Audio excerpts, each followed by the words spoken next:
Well, I think we have 3 now, and I think that's a quorum, so I think we can start the meeting.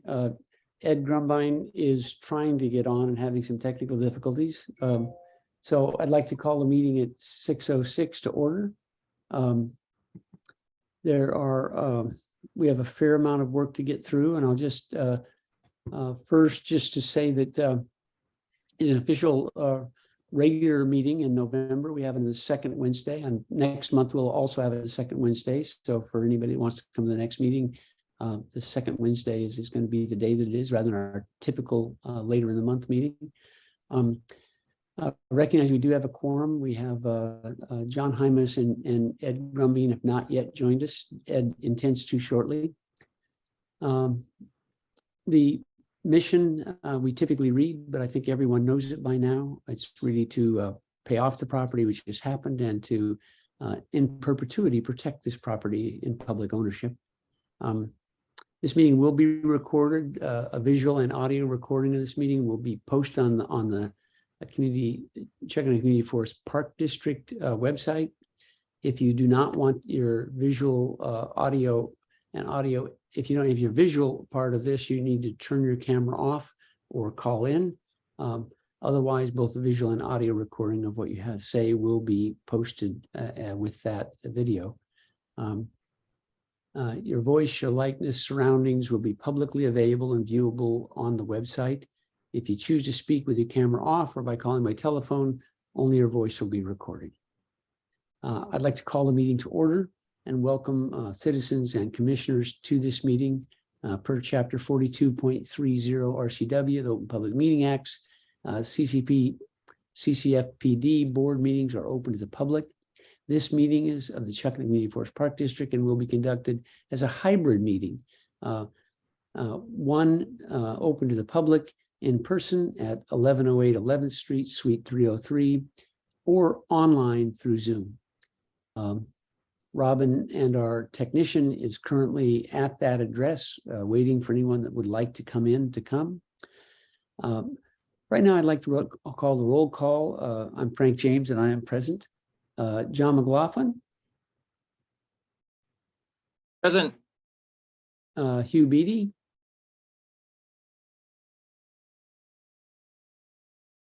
I can see you, so I know you're present, Hugh. John Hymas has not yet joined us, and Ed Grumbine has not yet joined us, but we anticipate both to join us. Other people on the screen you can see are Robin Albro, and our technician Richard is also there, assisting with the in-person connection for those people that need that. And our legal counsel, Bob Carmichael, is joining us this evening as well. There's John Hymas. I just calling roll, John. John Hymas is here. And we expect Ed Grumbine to join us as well. Ed Grumbine has raised his hand, so Ed, you must be there somewhere. Ed, can you speak up? Are you there by phone?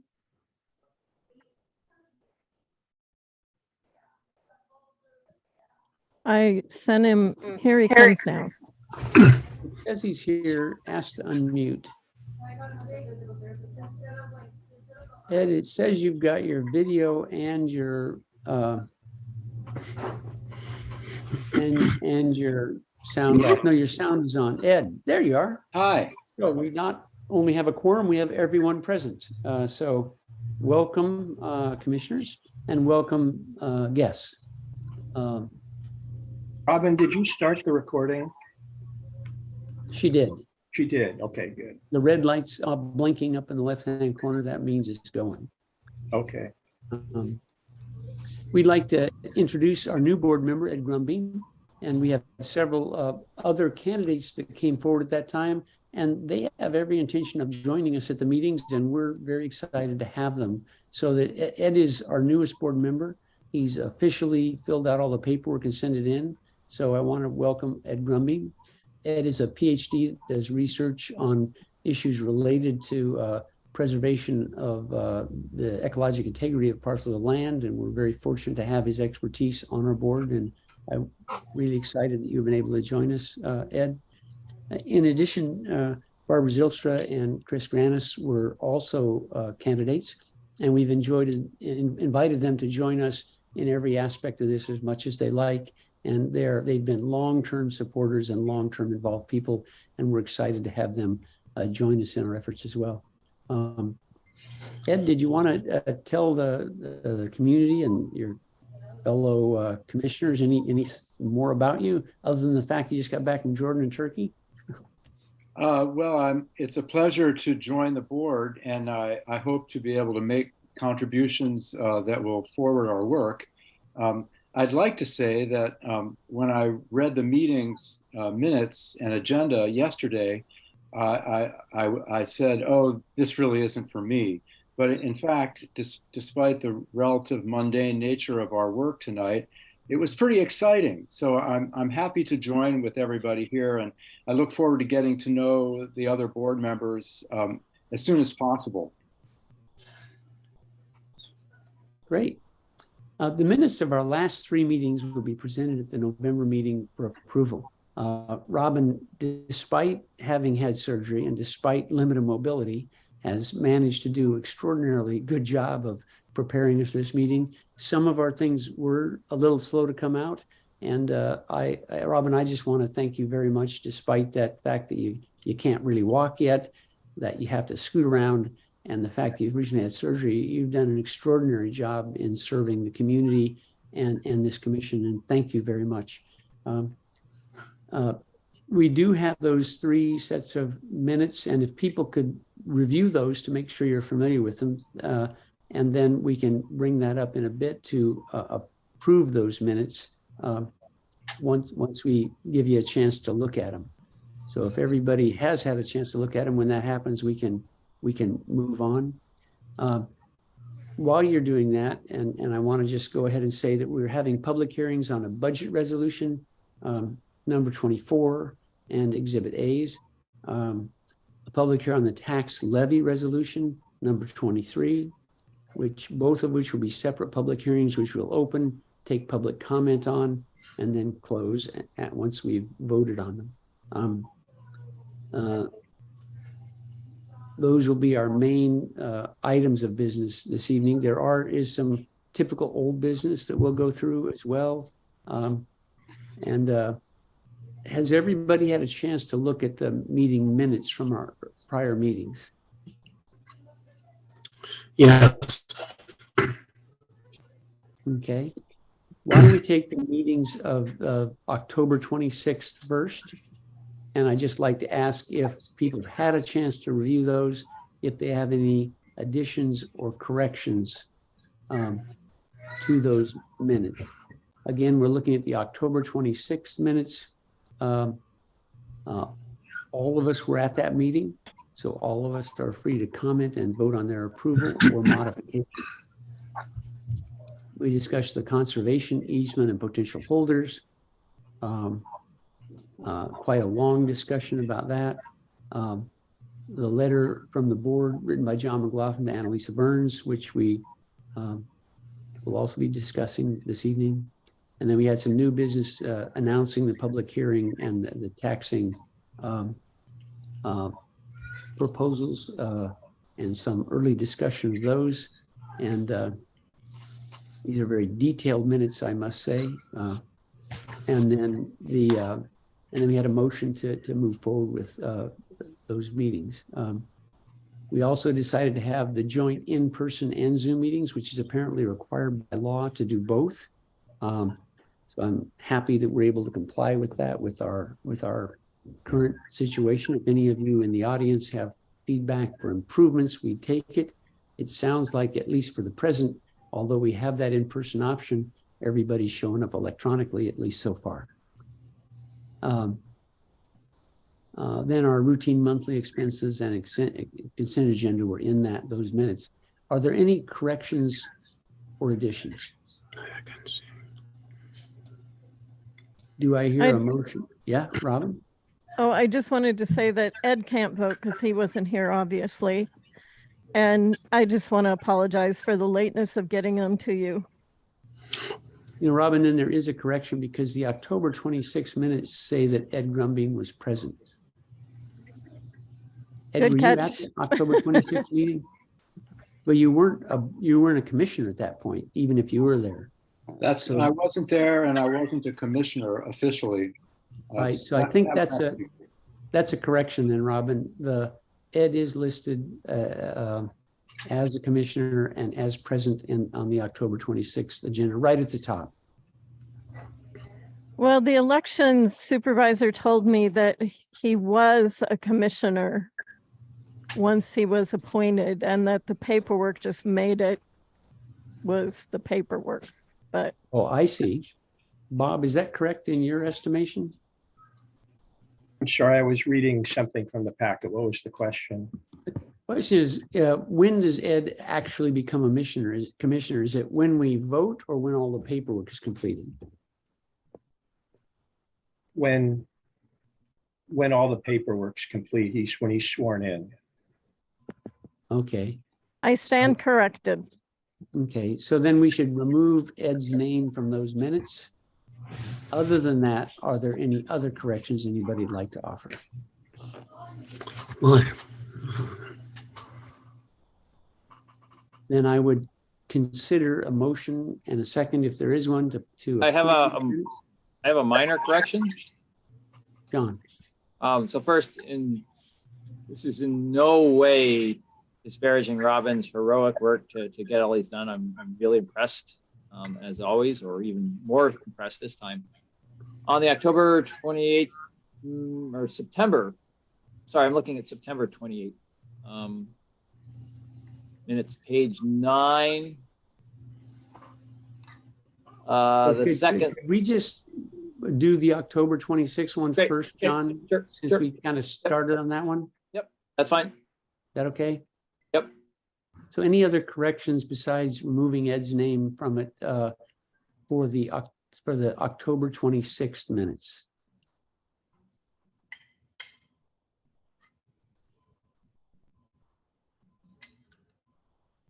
I'm happy to hear a motion to. I move we accept the October minutes as is.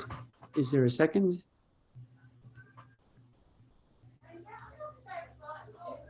I'll second it. Hugh seconded, so moved by John, seconded by Hugh. Further discussion? All those in favor, raise your right hand and say yes or aye. Yes. Great, perfect. 4 and 1 abstention. So the meetings of the 26th are approved. Now, September 28th is the next set of minutes, and John, you had a comment on those? Yes. Page 9, second line.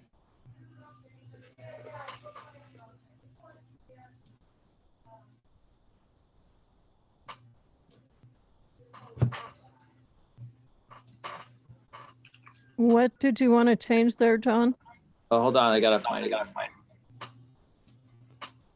Second line, there's a duplication of do you. All right, so it Do you, reads- yeah.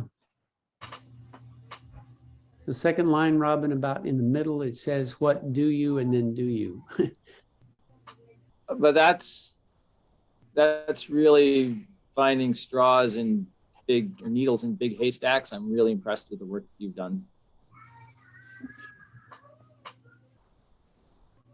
Again, this is the meeting, and we're sorry for the delay in getting all these built up, but due to the surgery and other issues, we have been delayed in these things.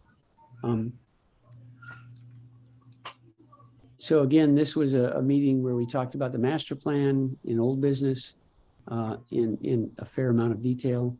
We talked about the in a great deal of detail. And then we did talk about the stewardship plan and its cost and how that might be modified. And then a response from Annalisa Burns to our urban forestry plan, the part that John just corrected. And then under new business, dissolution of the park district, resignation of Commissioner John Brown, and then some routine business agenda items. So if you've had a chance to look at that, would you, are there other additional corrections or additions?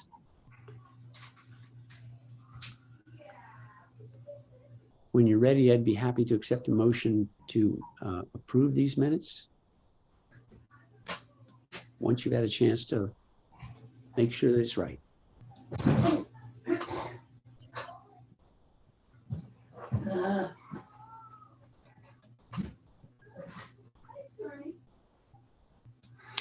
I move we accept the September minutes with that one correction.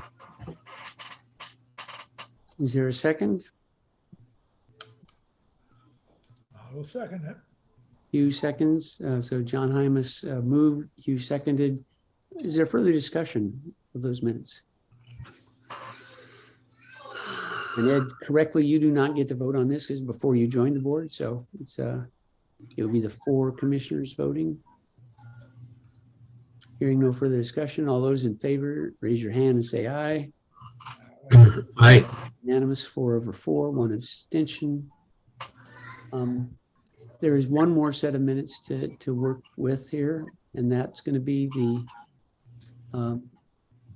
minutes of October 12th. And give people a chance to find it and look at it and see if there are any.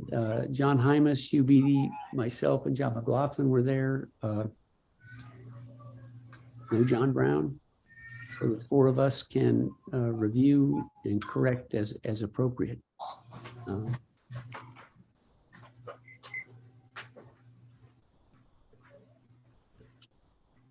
Now, Robin, if I'm correct, there were some general public comments, there were some questions, there was a vote, and at least according to these minutes, that's all that there was except for the agenda. It seems like that meeting was longer than that. It's only 1 page, Robin. I did not go into all of the questions and everything. If you'd like me to do that, I can certainly do that, but it was just because of time and because it's all up on the website, people can listen to the interviews there if they wanted to. So that's why I didn't go into great detail. That's totally fine. So we should just note that the entire meeting is posted in video on the website for people's review, and it was a single issue meeting for the purpose of selecting our new board member. And so with that clarification, would anybody like to move approval of the minutes from the October 12th meeting? Move approval. Hugh moved. I'll second. And John Hymas seconded. Further discussion? All in favor, raise your right hand and say, yeah. Yo. Yeah, it's 4/4 and 1 abstention. Thanks for getting us caught up like that. And again, Robin, thank you for your consistent, reliable, thoughtful efforts at keeping us as up to date as we can be.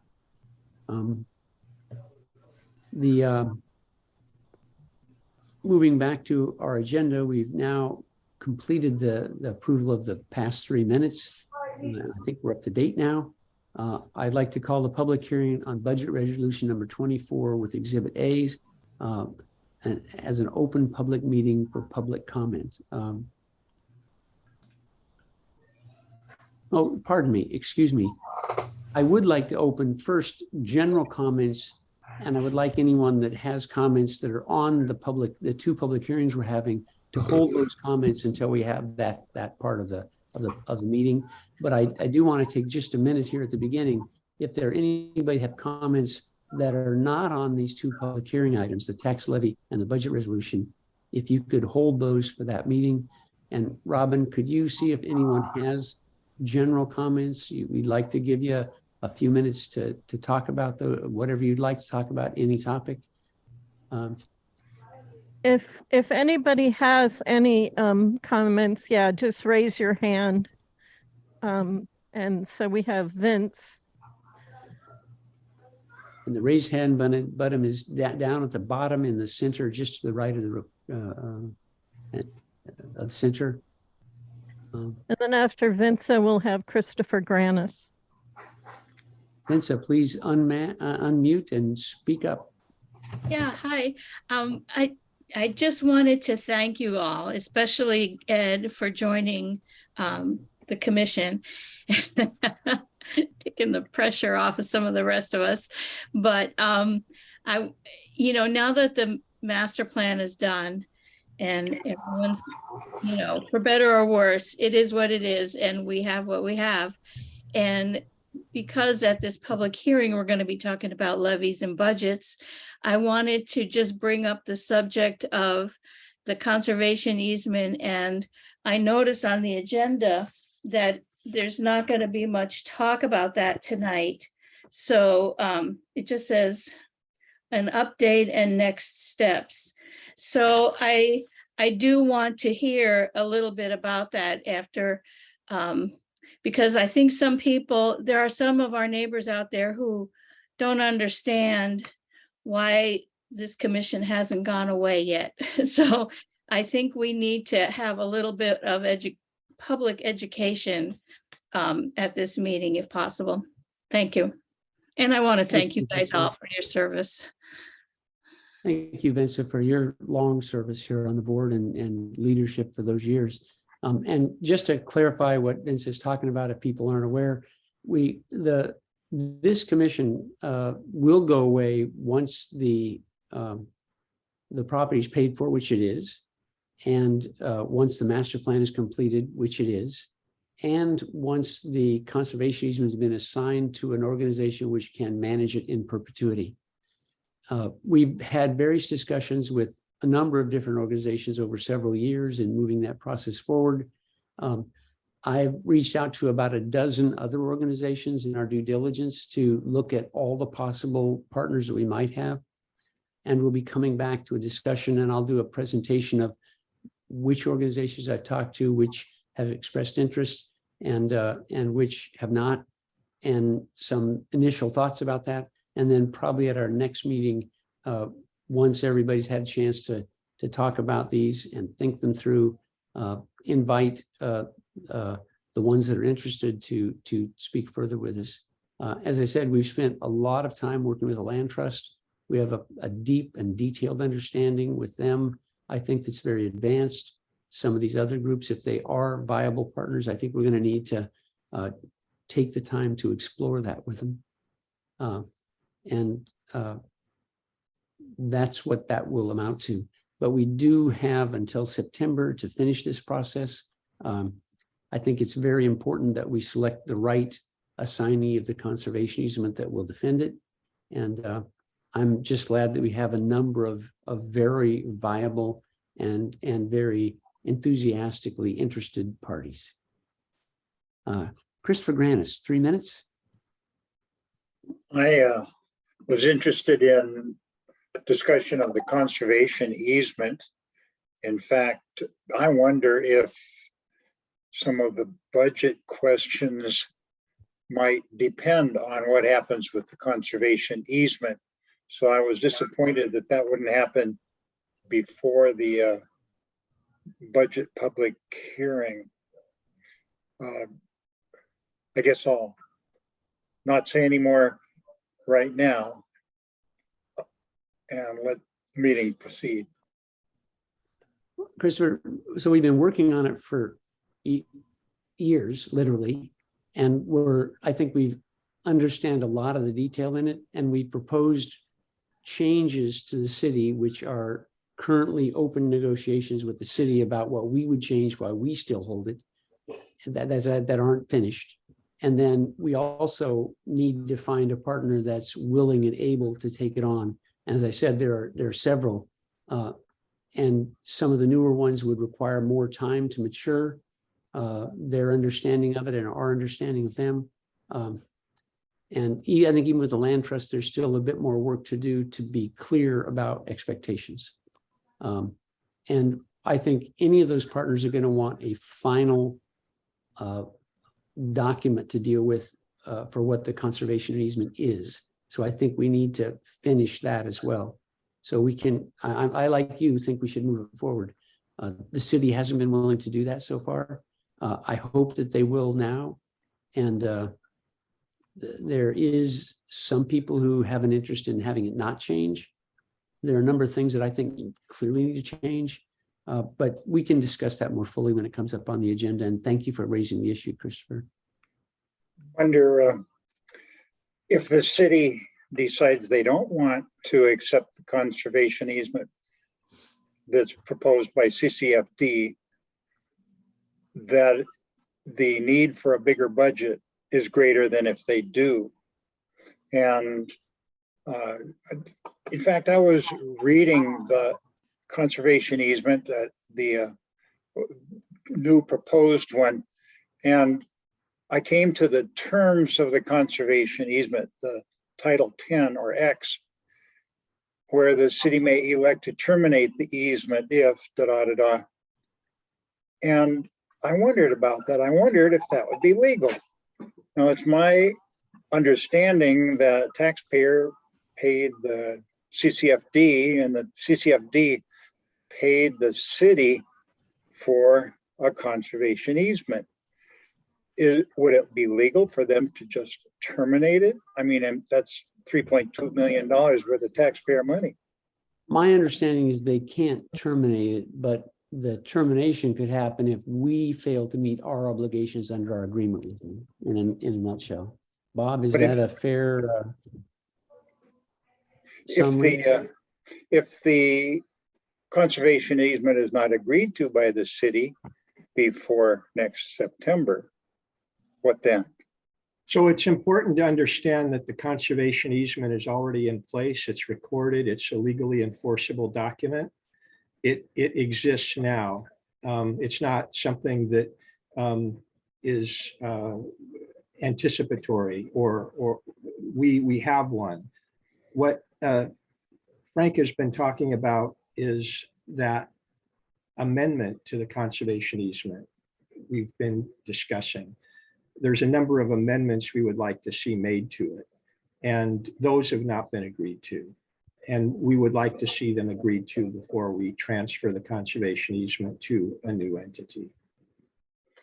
Right. Well, what motivation does the city have to do that? Why don't they just sit on their hands until the park district disappears? They certainly could do that. I think that a good government argument would be, let's improve the document from what it is right now. And I think the city has expressed agreement with probably most of the changes that are proposed already. It's gone through a steering committee process. I don't think most of them are very controversial, and maybe none of them are controversial. So we would hope that they will be agreed to for that reason. Okay, thank What you. Bob's referring to is in the steering committee for the master planning process. Each of the major changes were actually brought up, and everyone in that process agreed that they were appropriate changes. So I think there's a substantial discussion that's already taken place with the city about the main changes that are there. We do need to finalize the language and have that discussion with the city. And Great. I have every reason to believe they're going to be willing to make reasonable accommodation. We also know a lot more than we knew 10 years ago when it was signed. We know we have a lot more information about how we can preserve in perpetuity the qualities in the forest that make it a very special place. Okay. Thank you. Were there other people that wanted to speak? Thank you, Robin. So having had our public comments for general purposes, I'd like to now open the public hearing on Budget Resolution 24 and Exhibit A's. And in opening that, I think we can start with public comments. So these are the budget documents. This is not the tax levy document, but this is actually the budget documents. And I'd be happy to have any public comments about these documents that people would like to make. If you are interested in speaking, please raise your hand. And again, this public hearing is about the budget resolution, item number 24, and the exhibits listed as A.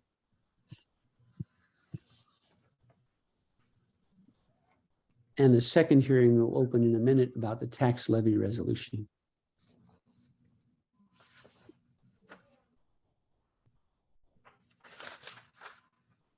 If there are no public comments, I see 3 hands raised. oh, great, good. I was surprised and I was hoping there'd be public comment. Robin, could you admit? Barbara whoever is first? Zylstra is going to be the first person.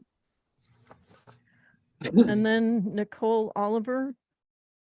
Great. And then there's another? It went away. Okay. So Barbara, thank you for coming and thank you for commenting. What would you like to say? Hi. Well, I was at the meeting, your last meeting, when we talked somewhat about the budget, and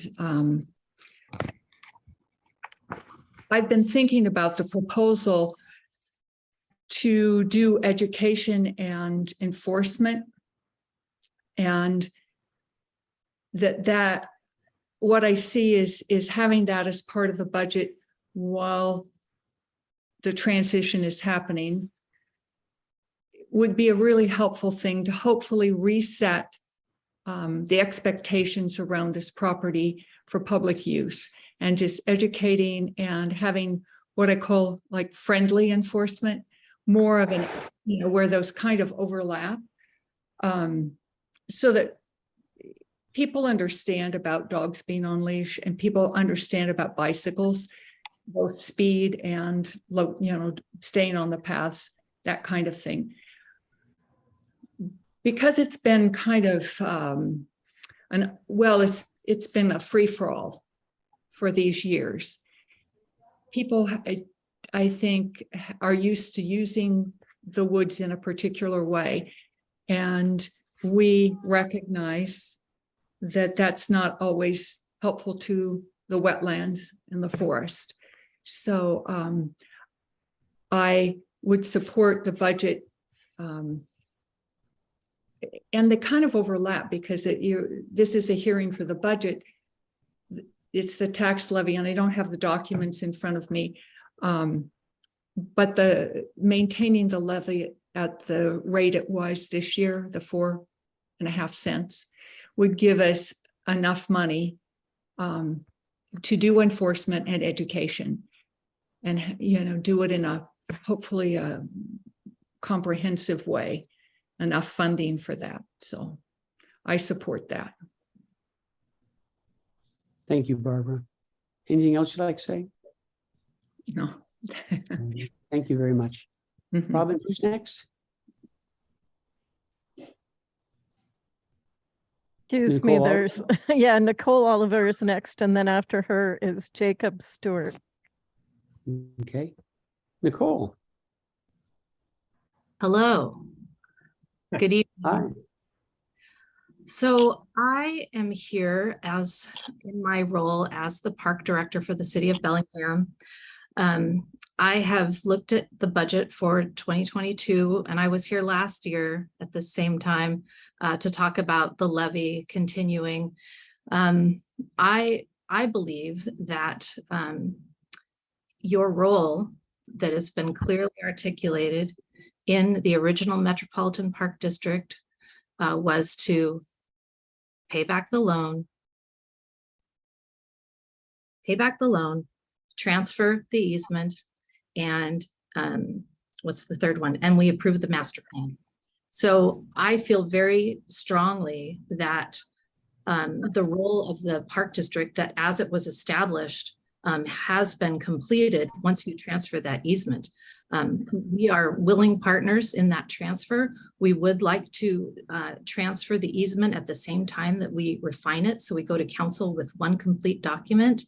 I have responded in writing through our attorney's office. He's going to be sending that off shortly. And I really do think that what you promised the community, the 5 neighborhoods that are being taxed by the park district, and it's stated in your FAQs on your website, is that once those functions were complete, you would dissolve. And we are in a time right now as a community and as a nation that we have an incredible amount of distrust for government, especially taxing districts. And this special taxing district accomplished something absolutely extraordinary. And we do not want to undermine the legitimacy of what was accomplished. And we do not want to undermine the role of a taxing district that is clearly established and voted on by the voters, and then have additional work that the district wants to do and tax people to do. It is totally inappropriate, and I am absolutely against it. And I really do think that you guys we need to get together with the entity, and I think it should be the land trust. They're a great partner, they're a qualified entity. There's very few qualified entities to take on this easement.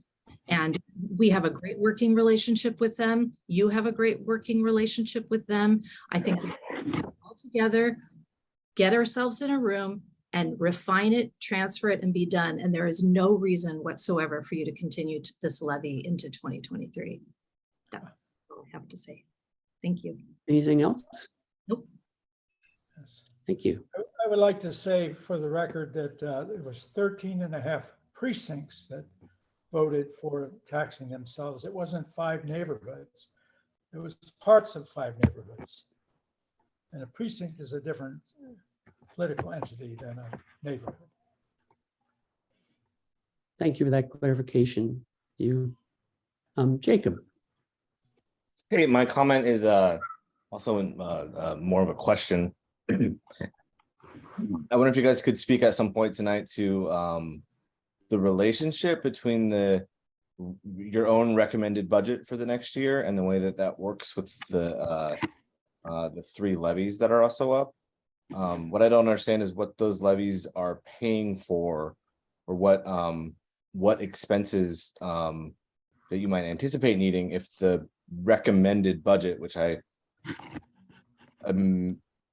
that's the work product of the forest board. If your recommended budget is to zero out the cash on hand, what's the need for more money? That's my question. Comment. Thanks, guys. Thanks, Jake. Any other people who'd like to speak, Robin? Horace Longman is next.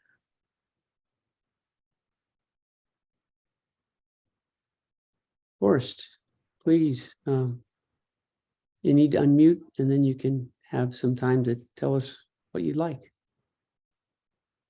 I think you're still muted, Forrest. Got that on my phone. There you go. Prove a bunch of things to make it work. I would just, I have not attended any of your meetings before, and but I would just like to start by congratulating the board on successfully protecting this important part of our community. But secondarily, I'd like to echo what Nicole said, that I think that the goals of this board have been met. And looking at the documents, I see it appears that there's over $250,000 in reserve for whatever closeout expenses might exist. So if not having a full understanding of what still needs to happen, I can't imagine that whatever it is will exceed that amount. So I would encourage you, as a person who pays this tax, not to levy any more taxes and to follow Nicole's advice and work towards dissolving this organization. Those are my comments. I did have one question about the budget, I guess, while I have you, is the $200,000 there I see for the conservation easement defense risk pool. That seems like by far the greatest expense in there. I would just be interesting to know clarification of what the intended or expected expense there, or whatever legal challenges are expected there. Thank you. Thanks, Forrest. Just to briefly answer that, in our discussions with the land trust over the past couple of years, what they have told us is that for them to accept this complex an agreement, they actually did not believe that the current conservation easement we have was easily defendable. and that the actual legal cost of defending it could run to $200,000. They thought that if it could be renegotiated and clarification reached about the elements of it to where it was more defensible and less ambiguous, and competing interests could be clarified from the beginning, that it might be considerably less. It might be as low as $50,000. And they, like other conservation organizations, have moved to a risk pool system where they pay a certain amount of money into the system and then can extract that money if there are legal costs to defending the conservation easement later on. We, as the representing the people that have elected us to this commission, have a responsibility to ensure that the $3.25 million that we paid for that conservation easement actually buys something, that we get something substantially in exchange for that $3.25 million. And so that's what that item is about. It's about having the resources to defend that conservation easement. And at least the main organization we worked with so far in negotiating this, that was their estimate of what that cost would be. Are there any other people like to speak, Robin? Great. Well, I'd like to now have an open discussion of our commissioners about these options and try to come to some consensus and make a decision ideally tonight. I believe that legally we have to probably come up with this decision tonight. If you look at the document that Robin sent out, you'll see that there are 4 options that we talked about before. Yes, Bob? Commissioner James, excuse me, I'm sorry. It'd be good if you closed the public hearing on this Yeah, thank you. this item. So I apologize. 24 before we get into board discussion. So if there are no further people to speak, I will formally close the public hearing at 6:48. Thanks, Bob. So again, just explaining the process here. At our last meeting, we discussed 4 different options. Bob went and identified the amounts that those different taxing formulas would generate. Once he did that, I went back through our prior minutes and tried to develop 4 different levels of funding for different activities that we had identified earlier on in our discussions. Education, legal defense, other items that we thought might be useful. I also reached out to each of you to get your ideas about what that money, what your intentions have been about how that money could be spent. And for example, Hugh suggested that we have, he's raised the issue before, that wildland fire is a very substantial threat to this place. In the planning process for the master plan, there is no detailed fire plan for this urban forest. It's a substantial threat. One of the things we could do would be to fund a fire plan for the forest to get the work done and offer that to the city in hopes that they would not only use it for the forest that we're responsible for, but to use it as a template for making an urban forest wildland fire plan for the other parts of the city as well. Right now, there is no plan. There is no detailed understanding of how these can be prevented, how they should be managed if they occur, and what happens as a consequence after they occur in terms of how we would try to recover this property. So the main areas, given the various amounts, would be an education program. There have been, during the time that we've had this property, considerable degradation of the property. And that's kind of on us to some extent. The city, we had a conservation easement. The city did not enforce substantial portions of it. There has been significant degradation. one of the things we could do is to have an educational period where between now and September, we hired someone to work in the forest and to work with parks to provide signage, provide interpretive work that would allow people, for example, that were letting dogs off leash, explain why that's critically important not to do, and why the city has made it illegal for them to do that. We also could engage the biking community to ensure that they don't ride up on the sides of the street, of the trails, and don't come down very steep areas, because this leads to the destruction of the wetlands and the destruction of the plants adjacent to the trail. So there could be an educational element funded at several different levels, at 3 different levels. There could also be an enforcement component. If the city were a willing partner, I've spoken with the Humane Society. They are interested in having a discussion about having the humane officers regularly patrol this area. And if we could fund that, they would be able to do it. And that this would allow for some enforcement of off-leash dogs, and also ensure that people scoop their poop when they had their dog in the forest. Again, these are things that directly impair the quality of the forested wetland, and is something that we could do potentially over the next few months through September, and that this would be a substantial step in the correct direction to get the public broken from these bad habits that have come to degrade the quality of the forest at this time.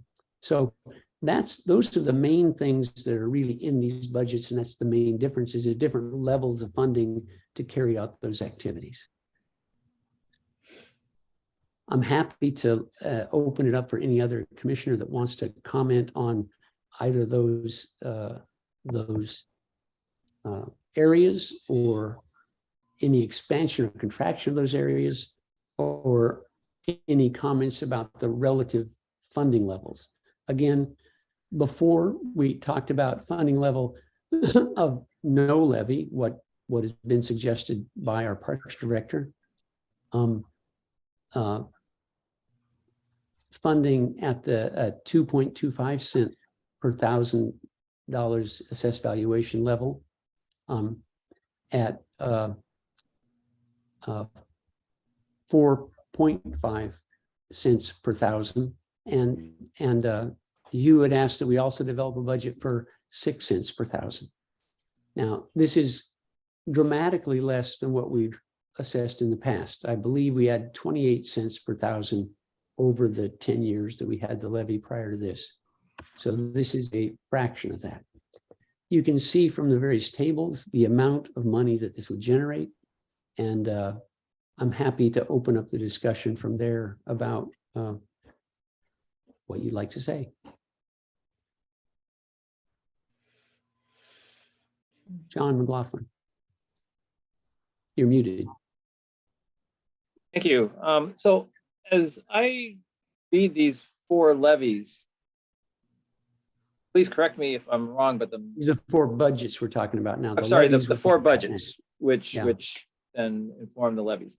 The 4 budgets differ, I think, only or primarily in the 3 lines of for technical legal consultant, enforcement, and education. Is that correct?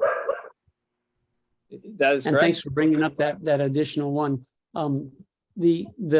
The question is, if there were additional legal work that needed to be done, we would need to fund that. And if we don't do that now, we won't be able to do it later.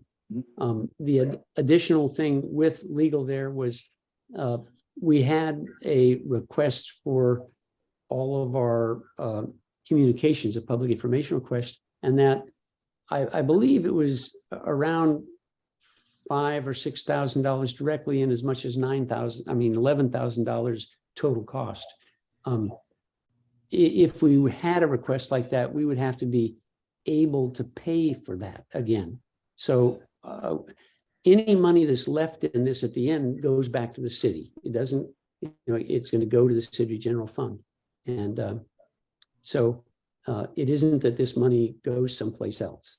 We I mean- also, obviously, in goodwill, would probably ask the city to spend those funds to support the effort of improving this piece of property. They wouldn't be legally obliged to do that, but I assume that we would be willing to ask them to do that in good faith.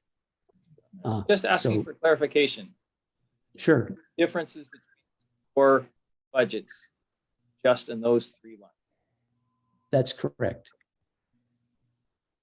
And that was just a placeholding exercise on my part based on what I'd heard people say. We can modify that in any way. If people think there are things that aren't there that need to be added or things that should be taken away, that's what this discussion is for today.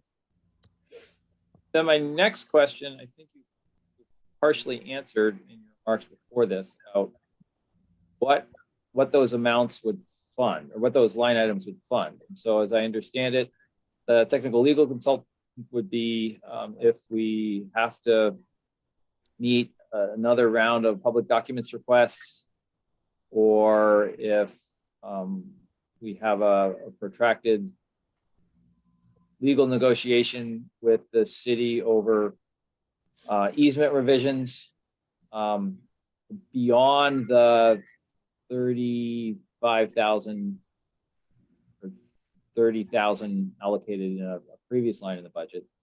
And then enforcement, the largest of those three expenses would involve Humane Society people. Well, or other options. I mean, the Humane Society is just the one that I thought of. These are things that I heard us talk about in the past. And so, yes, the Humane Society would be one way that we potentially could get enforcement of dogs being off leash and people not picking up their poop. Yeah, so I guess what I'm asking is, given the magnitude of these amounts and the symbolic importance of extending the levy, I'd like a clear idea of what those amounts where that money would go. Yeah, so if it were hiring either Humane Society or someone like the Humane Society to do, and it could, there's an educational component, there's an enforcement component, would be to have them hire staff, and hire staff are expensive. And so this would be a part of an FTE and all the materials necessary to actually do that enforcement. This is the last opportunity we will have to do that education and to do that enforcement and to set the standards for this particular parcel. And the city has literally said they do not intend to enforce the bike laws, the dog laws in this parcel of land. They said they are unable to do that. So if it's going to be done, it's got to be done before we exit. Does that make sense, John? Yes, it does. I And have think the additional difference is- questions, but Hugh has his hand up. Yeah, go ahead, you. I lost thought, sorry. Can you speak up louder or turn your volume up? It's hard to hear. I lost my thought on that. I'll get back to it when I think of it again. Okay, thank you. Robin? You're mute. I remember now. They had people riding their bikes through the damn place at night. I observed this on October 4th, riding their bikes through with helmets on and lights at night. I thought that, why haven't the park department, since we do have the plan done, why haven't they put forth some signs at least? I haven't seen, has any signs gone up? Has Aaron Mariner responded at all to our requests for changing in the conservation easement? What, I mean, I'm willing to pass as much as needed to enforce this thing. I don't care if it was 28 cents per thousand. I'd vote for it if the city's not going to get on the ball and do what they should do. So that's where I'm at.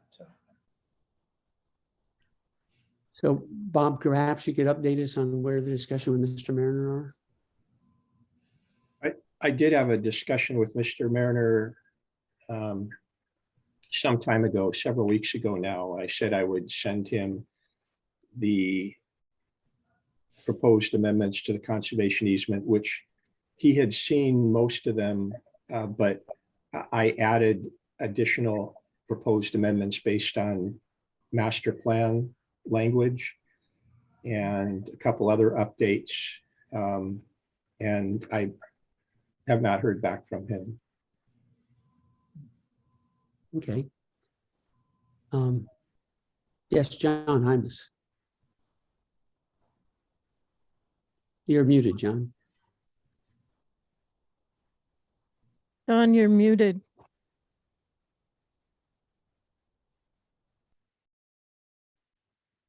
Looking for the unmute button. Lower left, John.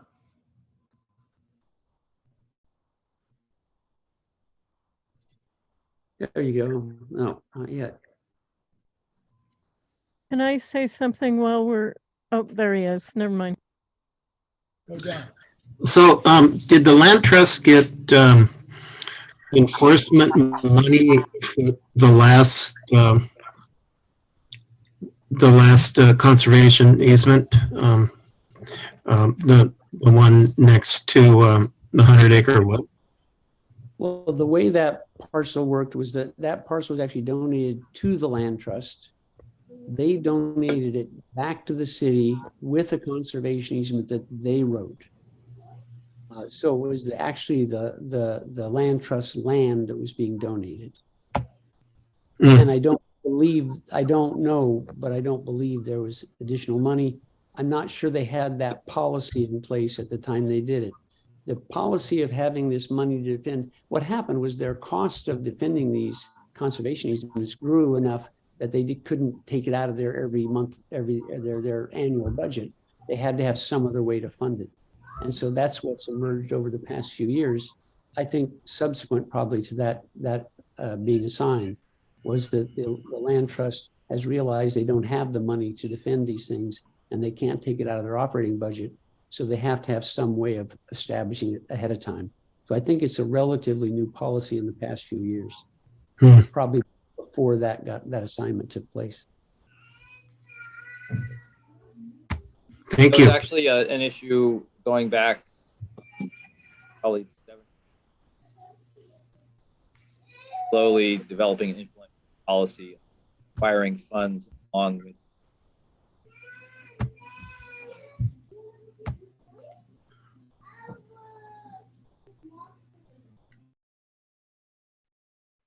Are you done, John? Your audio is breaking up a little bit.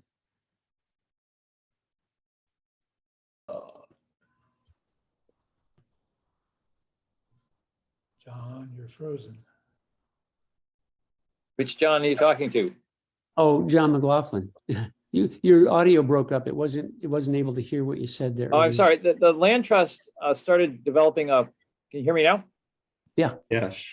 The land trust made that realization that you described, probably 7 or 8 years ago, and started implementing a policy of requiring funds to defend an easement along with the receipt of the easement itself. And so it may have been a little slow in implementation, but that policy dates back more than a few years. And I don't know when property was deeded over, but it's been some time. 2001. Yeah, so a long time. So 21 years ago. Robin, you've been very patiently waiting. I think there was some questions about where the budgets were on the website, and I did answer them individually. But just to say that if you go to the news page of the website, and they're under the November link, and if you go down, there's the levies first and the budgets after it. So that was just some confusion for people. They saw the 0, but they didn't see the other. So anyway, that's just the point I wanted to make. Okay. Thank you. Thank you for that. It's really important for a public process. I appreciate you saying that. And I hope everybody can find it. And if you don't, get a hold of Robin. John McLaughlin. So thanks for clarifying the how those additional 3 categories funds would be allocated. I have a related concern, and that is that, well, first, a little context. I think Nicole made some very compelling points. I would add a little bit of context that we wouldn't be having this kind of discussion now if the Parks Department or the city had enforced its own rules and regulations. We wouldn't be talking about enforcement or the need for so much education, that sort of stuff, if the city had been fulfilling its own responsibilities. That said, I wonder, given our mandates and our responsibilities that Bob defended so well, of collecting monies to pay off the loan and then serving a protective function for the place via the conservation easement. Yeah, you could put it here. I guess I can try. But I wonder if we even have the legal authority to do enforcement. I thought as the city owns the property. yes, John, you're exactly right. We would not be able to do enforcement without a cooperative agreement with the city. And I think Nicole has made it very clear she'd like us to go away yesterday. That's okay. But we need to deal with the mayor. We need to deal with the city council, because I believe that, like you do, that if we were going to get results on the things we care about in terms of preservation of this property in perpetuity, we would have had a very different response from Parks already, which we have not had. This is not something we want to do. I think this is something we have to do in order to actually meet the requirements in our mission and to actually get something for that $3.25 million that we pay in addition to the property. I get that, but what I'm concerned is what we're talking about doing with these monies exceeds the language in the levy ballot.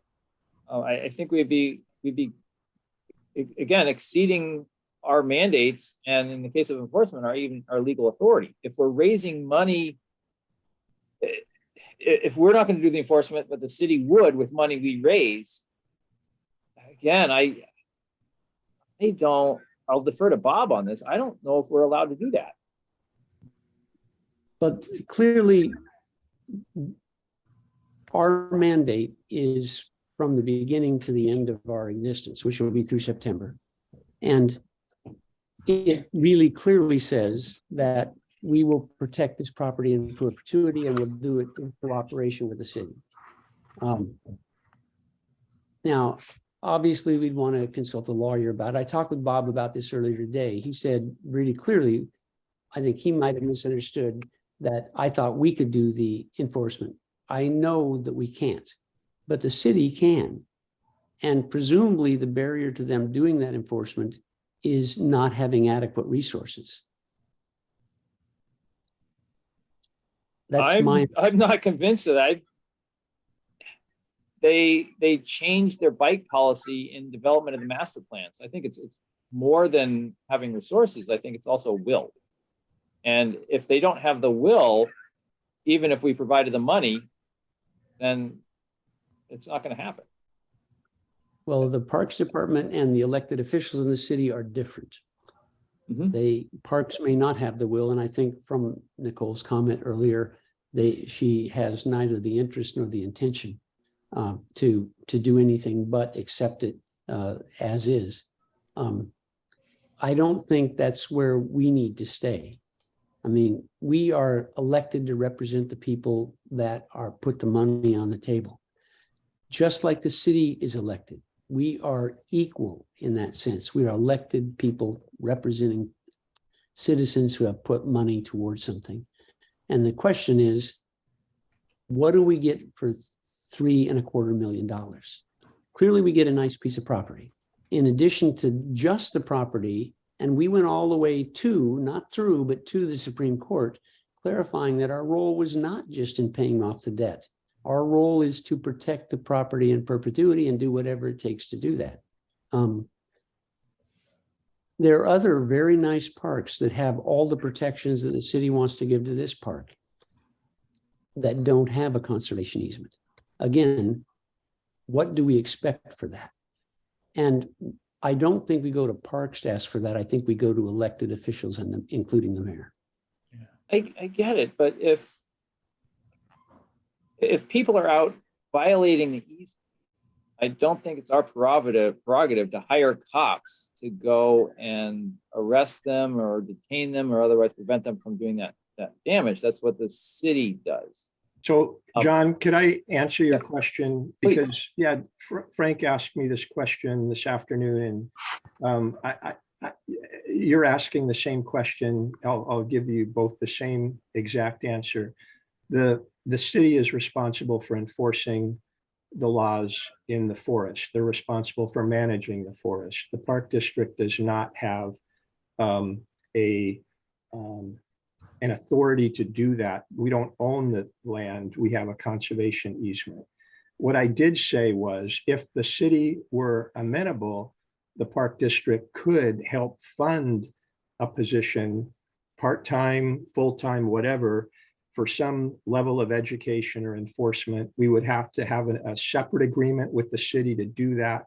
The city would have to be willing to do that and want to do that, and to accept the funds and to go forward. So if the city is not willing to do something like that, then the Park District does not have any authority on its own to make that happen.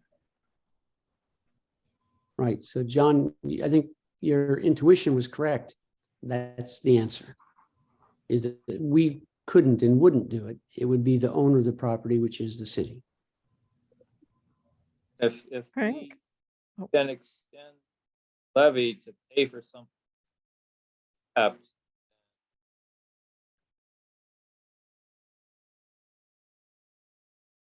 don't think that works. Now, Robin has her hand up. I think Ed does. too. We Robin? missed what you just said there, John. We only caught part of it. So Yeah, if was breaking up, John. can you hear me now? Yeah. So since the city owns and manages the property, and we have an easement that directs them how to protect the property, I think if they don't fulfill that obligation, our recourse is legal. It's not on the ground enforcement. And so, But John, we're not suggesting that. We wouldn't be doing the on-the-ground enforcement. We are providing the resources for the city to do it. right, but if the city's clear that they're not going to do it. No, so the Parks Department is clear they're not going to do it. That's not who we have a relationship with. We're not their boss. We Okay. talk to the mayor and the city Right. council.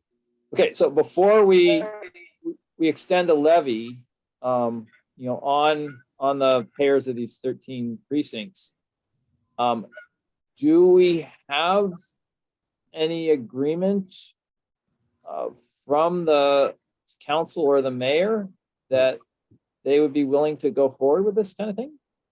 Because, again, given what some of us said at the last meeting and what Nicole mentioned tonight, there is a considerable cost of extending the levy. And before we incur that cost or impose that cost on our constituents, I think we ought to be clear that the city would be willing to use these monies for that purpose. And if not, then I think we risk not achieving our purpose and incurring the considerable costs and trust and public will.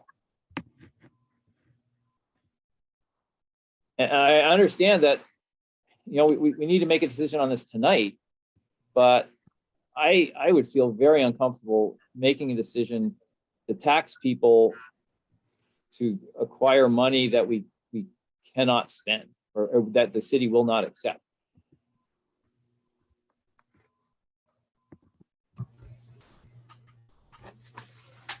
So John, I appreciate your feedback. And it would have been great to get that feedback earlier. I reached out to you and to everybody else on this commission over the weekend, trying to get input on it. Yeah, and I called back and I got error messages. I double checked and called back again. I got more error messages. And then I sent email. Great. So I hear what you're saying, and I think that's a point of view. And it's something that we should consider. I think there's a good faith issue with the people we represent. I think there's, we're gonna, at the end of the day, we're gonna have to use our own best judgment about how achievable these things are. Education we can clearly do, and we don't need the city. That educational component we could have always done. The actual enforcement stuff is, just as you say, we don't have a formal agreement with them. And the question is, do we want the capacity to do that or not? If we don't put it in there, we won't be able to do it. If we do put it in there, we might be able to do it. That's as fair as I can say it. Ed Grumbing, you've been waiting patiently. Yeah, I'll preface what I'm seeking some clarification by attempting to provide some clarification. I would love a response from the board members in response to my attempt at clarification here. So our relationship with the city is a work in progress, just as our relationship with a group that would take over the conservation easement is also a work in progress. We don't have definitive answers to the questions around the easement, and we don't have definitive questions around our ongoing relationship with the city, both in terms of the city as elected decision makers, the council and the mayor, and the city as the management bureaucracy of Bellingham represented by the parks. And so if we must make a decision about the levy tonight, then we need to keep clear about both of those works in progress, because both of them will likely require some level of funding. The other point of clarification I'd like to make is that we already have funds available to do X amount of work on both of those unresolved issues. And those funds are represented by the $270,000 in balance that we have clear and free without the need to add to it with a levy at whatever level we might decide tonight. So it's not like we have no money in the bank to fund both of the processes that are at this point still unclear in terms of the future of the woods. So that's good to know, and I'm just trying to put it out there to help us move forward as we make a decision. I'm sympathetic less with the Parks District than I am with the citizens we heard from in regard to why we would need to increase our funding beyond the 270 we already have as net in our budget. I'm sympathetic to that, though that doesn't mean I wouldn't choose to vote for a levy, which leads to a third clarification, which I'm less prepared to understand. I have less understanding about.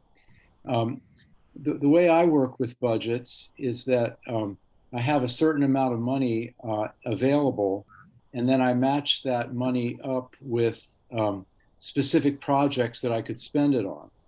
And the work that the board has done to provide detail on exactly what monies would go toward, in this case, enforcement activities, whether we pass that on to the city or not, and education levels where we would fund that ourselves.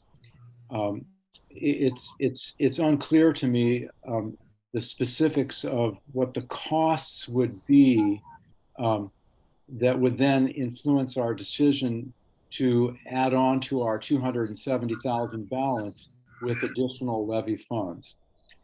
So that's an outstanding question that Frank, you might speak to in a moment. So last but not least, regardless of what money we have and how we choose to spend it, and whether we augment it with a levy, we are bound, whether we like it or not, to work with city parks, simply because they're the management agency on the ground. And as all of us know from our past political experience, you can have elected officials, the bosses, if you will, in the form of a mayor or a council, tell an administrative agency to do X, Y, and Z. But if they don't have the will to do that, they can always find ways around it.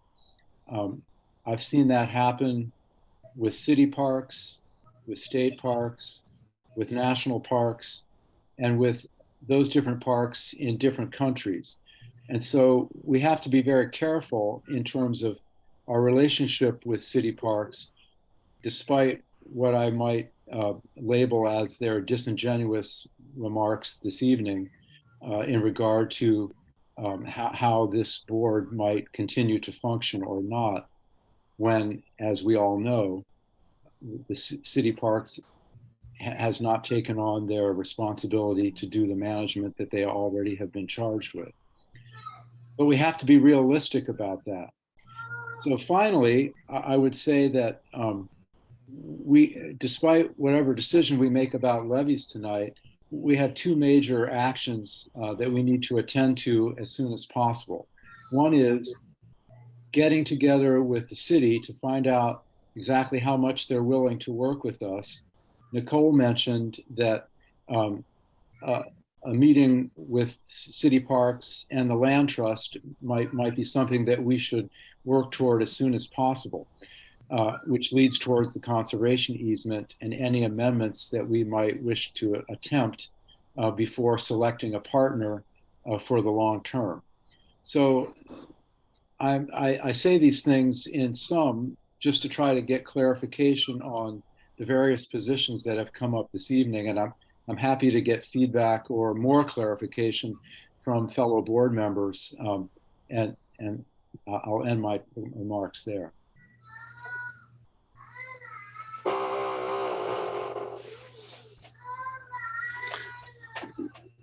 Okay. You make a lot of sense, Ed.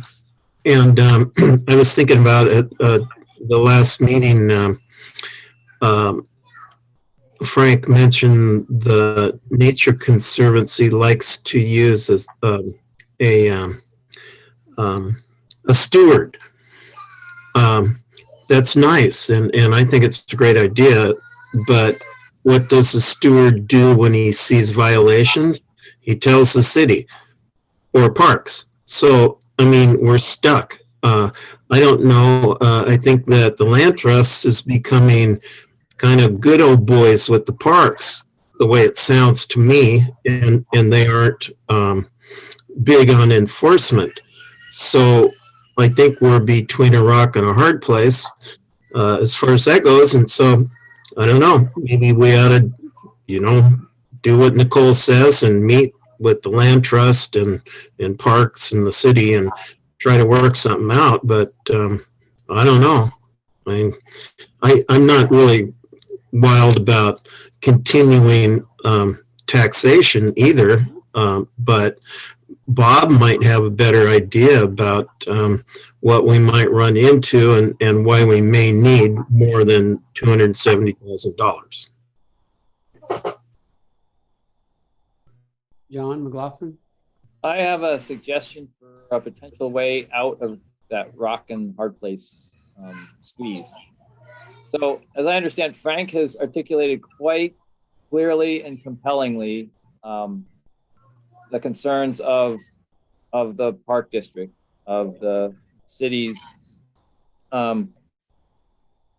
failure to meet its obligations and intentions to continue not meeting its protective obligations as described in the conservation easement.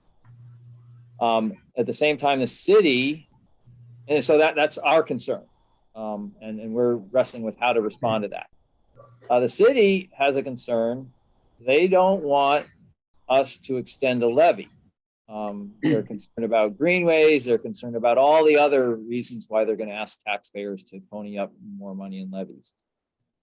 So I'm wondering if we could use the levy as leverage to get the city to act and essentially say, look, if you are willing to actually invest some resources or to use the resources you have to address our concerns that aren't being met, then we wouldn't need to extend the levy to raise funds to address those concerns that you're not meeting now. And so perhaps that's a negotiation. It would take more than zero time, but perhaps could be resolved in one meeting. That obviously can't happen tonight, but I'm wondering if that's a way where we can restore some cooperation with city leaders and with the Parks Department without alienating the taxpayers.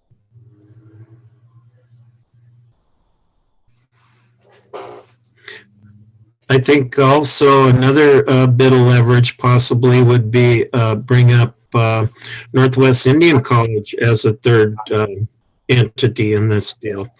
Whenever you bring up the natives, then the city takes note. And like I say, they seem to be way too friendly with the land trust these days. And anyway, that's just another maybe bit of leverage we could use.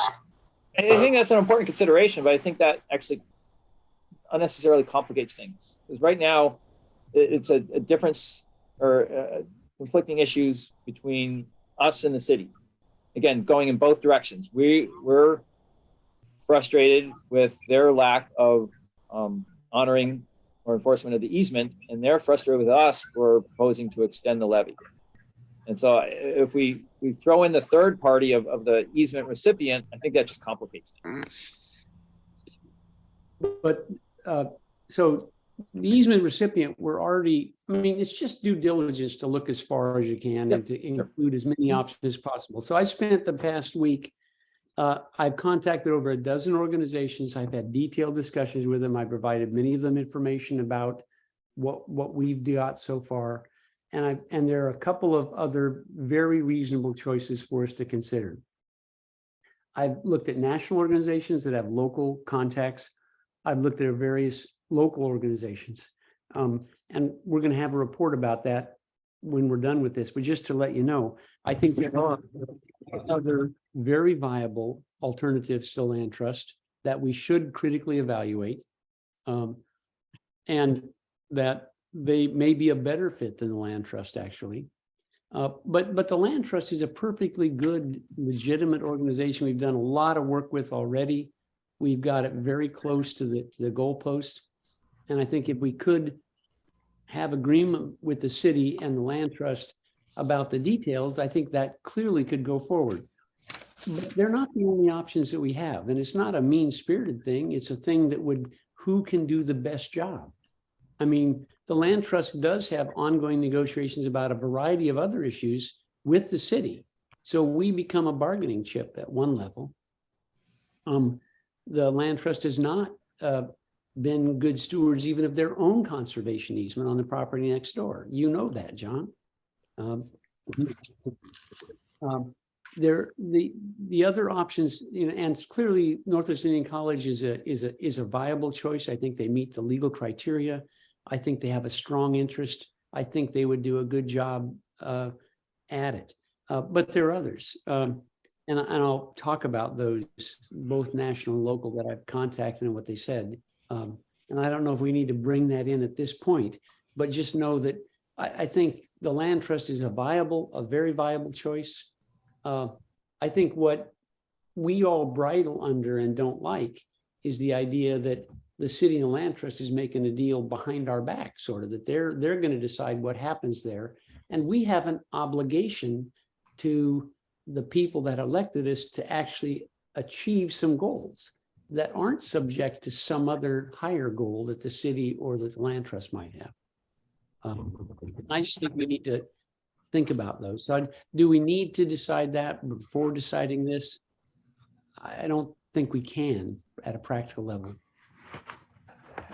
The other challenge, John, to your idea about meeting with the city before making a decision on the levy is that we only have until November 30th to adopt the levy.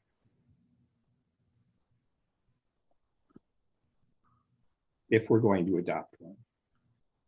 I said that, I made that suggestion with hesitation, but I saw it as a way of, I mean, again, extending the levy to some is a nuclear option.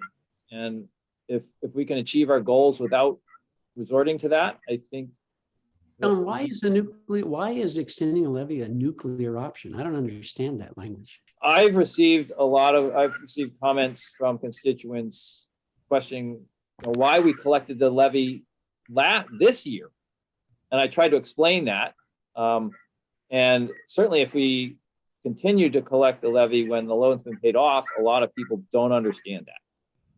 And if we're collecting a levy to address enforcement or to address issues that the city is not addressing, then that makes it even worse. And if we can, again,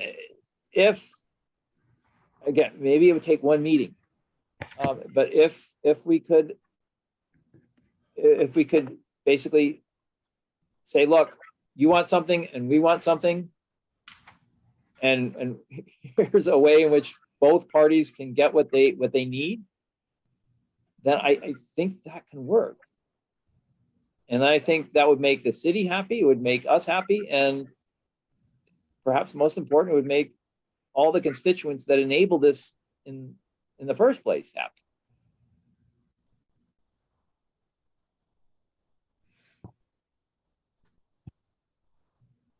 So we could do a special meeting. We could try to have a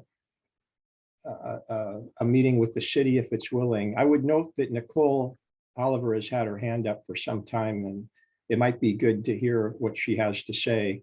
But from a practical matter standpoint, we could schedule a special meeting at the end of this month, postpone a decision on the budget and the levy until then, pending the attempt to dialogue with the city on this. That's possible if the board schedule will permit a special meeting at the end of the month, before the end of the month.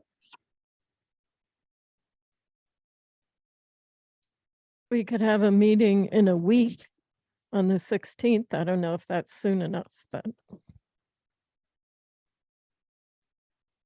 How about we hear from Nicole?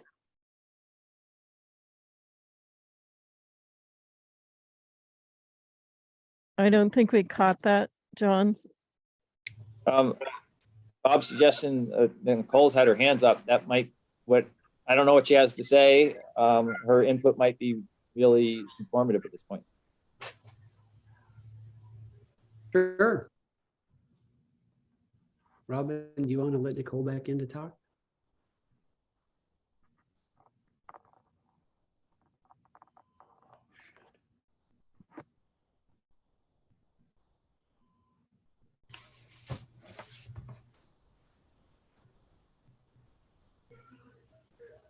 Hi again.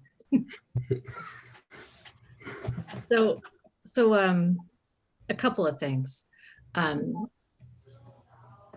think that I want to tell you something that I forgot to tell you. We hired Herrera to do the design and implementation of phase 1 in the park. I think that's fairly important information to demonstrate not only our commitment to moving things forward as far as making a difference in the park, and addressing the wetlands and the trails that are in wetlands, and putting up the signage. I also want to make sure that to correct a couple of misstatements of fact, we have never said that we are not willing to do enforcement in this park. Enforcement has been difficult because we don't have signage. We depend on our signage to reinforce it, and we have park ambassadors. The notion of us not being willing to do enforcement is, I am very sorry that you ever felt that I said that, because I never meant to imply that in any way. We're super excited about working with Herrera on phase 1. They have a great team. We have $650,000 in the capital budget to implement phase 1. Resources are not the problem. So just to clarify some of those things, I also want you to know that the mayor would have been here tonight. He was in another engagement in Seattle. He was very well aware of what I came here to say. I came here as the park director, as his park director, and he is very much in alignment with my comments this evening. I would very much like to not have you feel like the city is not your partner in this. We have done a ton of work in this park. We have been dismantling and removing camps on a very regular basis, as well as bike infrastructure. And we have done a ton of work parties. We have built one wetland crossing with our partners with Recreation Northwest. And the thought that we have not been caring for this property is I think also not accurate. And I would beg to differ. We have, because of our relationship and the limits within our relationship as the park district paid back the loan, there were several times we came forward to you guys and proposed wayfinding and signage proposals, and we were never able to get a clear direction from the park district as to what those signs should say or what the wayfinding trail plan would be. So we were never able to install any signage, and that was not just entirely on us, it was also on the park district. And when did you do that, Nicole? We came in 2017 with wayfinding plans to the basement of Fairhaven Library, and we're trying, because people kept getting lost in the forest.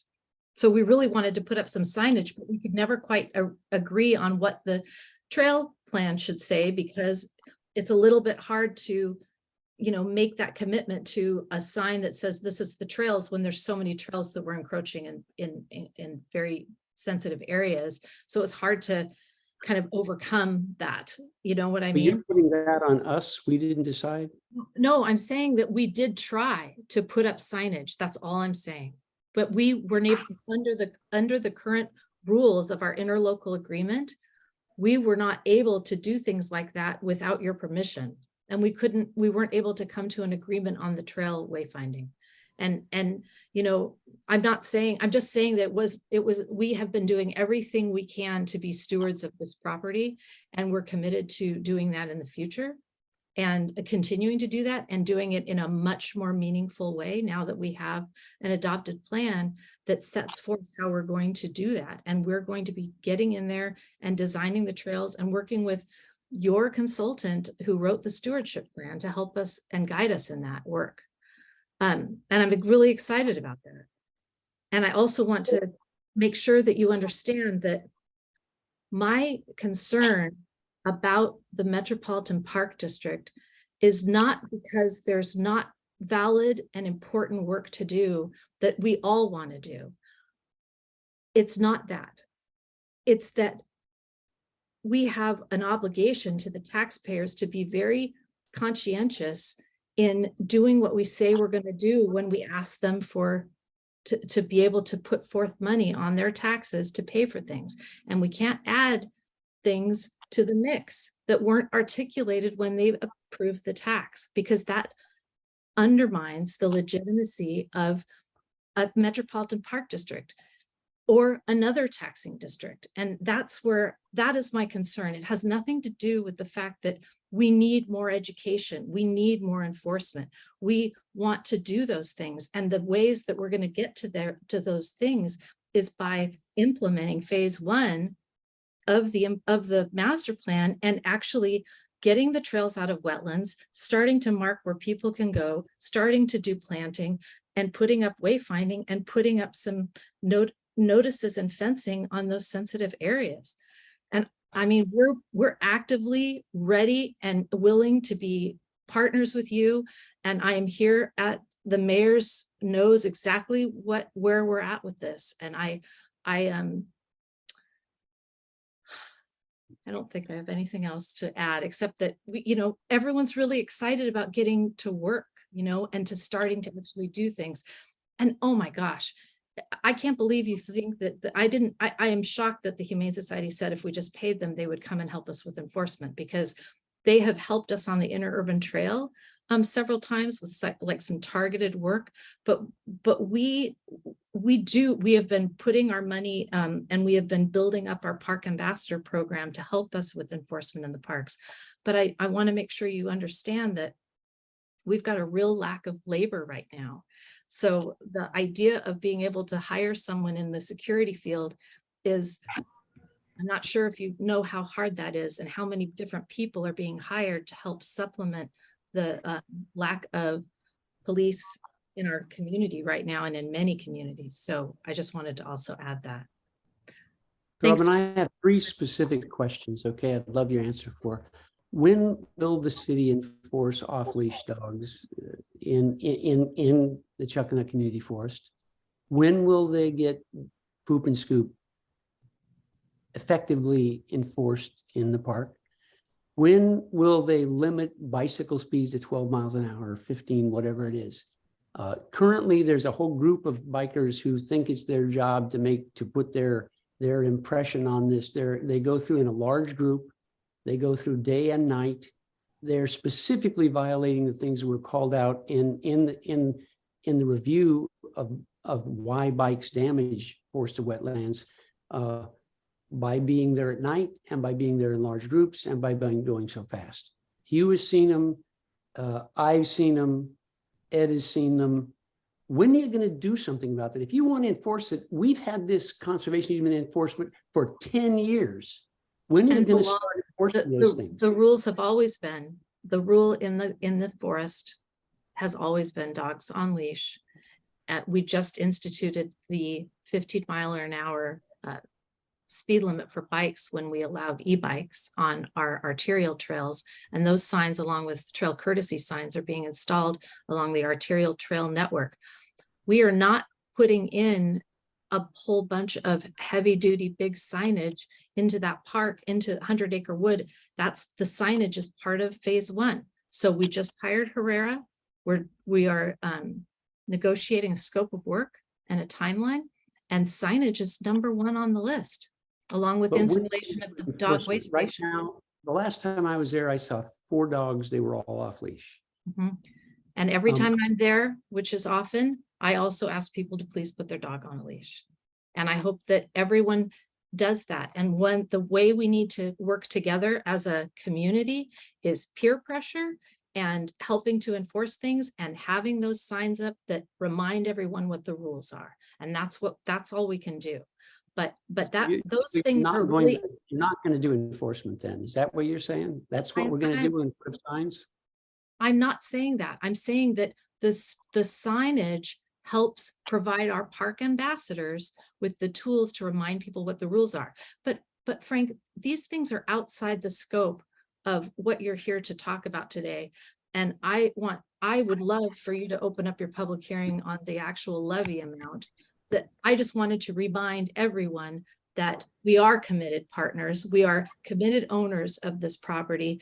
You have a conservation easement. That's what the $3.25 million paid for, is the conservation easement that's in place right now. And I am willing to help work together to refine that easement and transfer it to whatever entity you would like to transfer it to. And I'm willing to work together with you guys to do that. Nicole, are you willing to sit down with the Park District itself, Parks Department and Park District, and discuss the specific amendments to the conservation easement so that perhaps we can come to an agreement on what it looks like?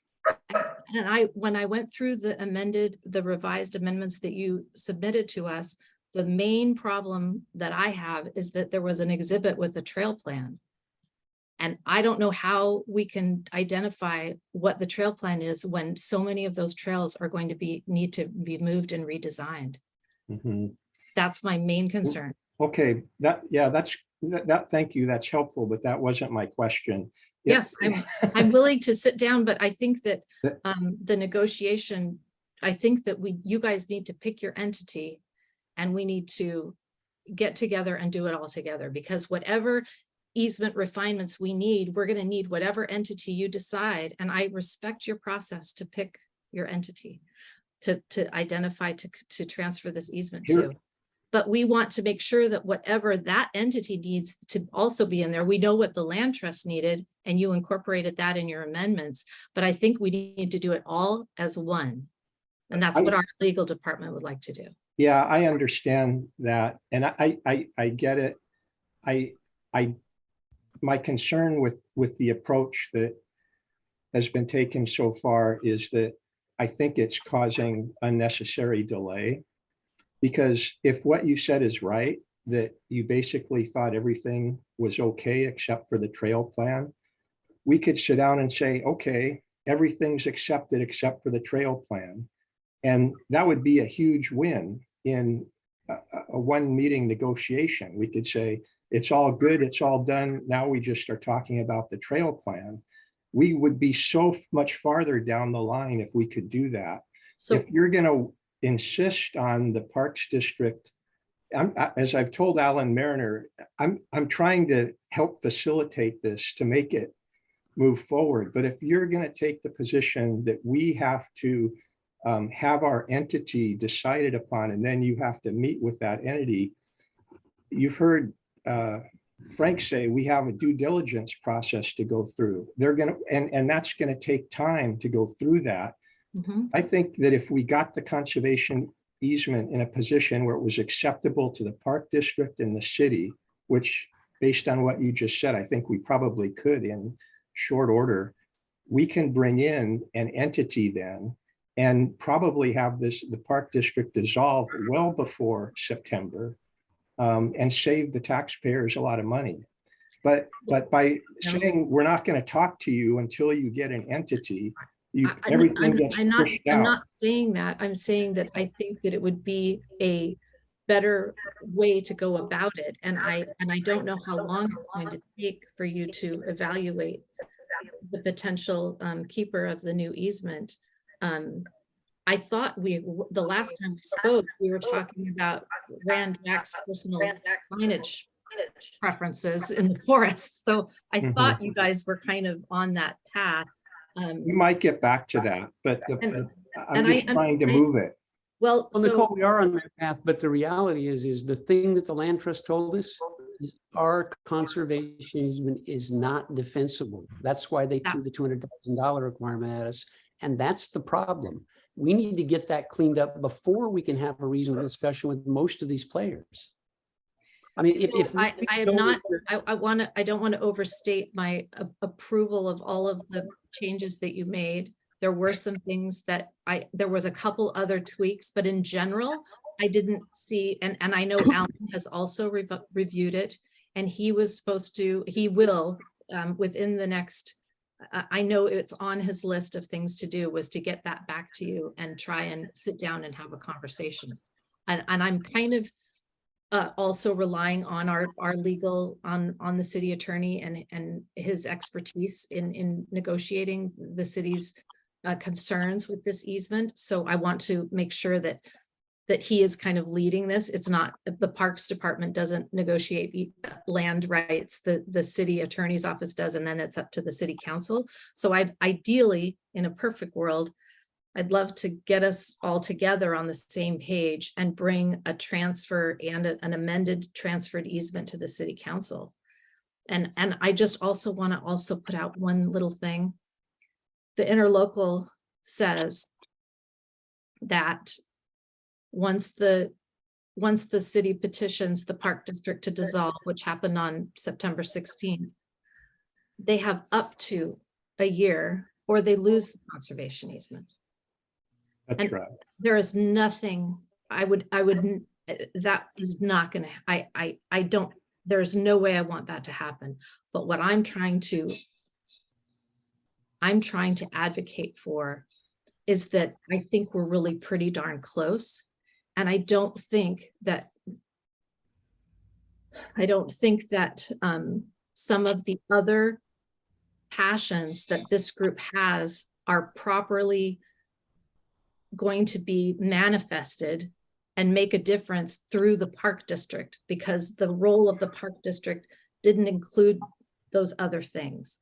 And that's where I'd really like to get us on the same page so we can report back to the community that the work is done. We've transferred it, we've refined it, it's defensible, and we have enough money in the coffers to defend the easement, and that the entity that we assign it to is agreeing to take it, believes that the easement is clear and enough to easily defend. I think the issues that were raised by the land trust before were all those wacky uses.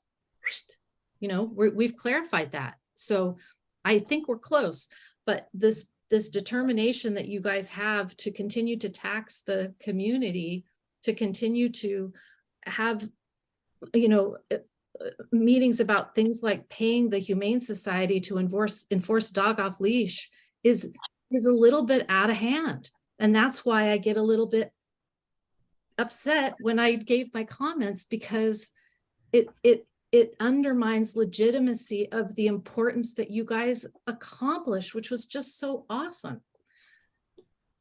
So that's where I'm at. So one of the things I do want to say, it would have been a lot easier to evaluate the need for the levy, if a levy is needed, if we knew where we stood on the conservation easement, from my standpoint. And I know we've been talking about a lot of other things, but the conservation easement does need to be amended. The park district has the right and responsibility to decide who that goes to.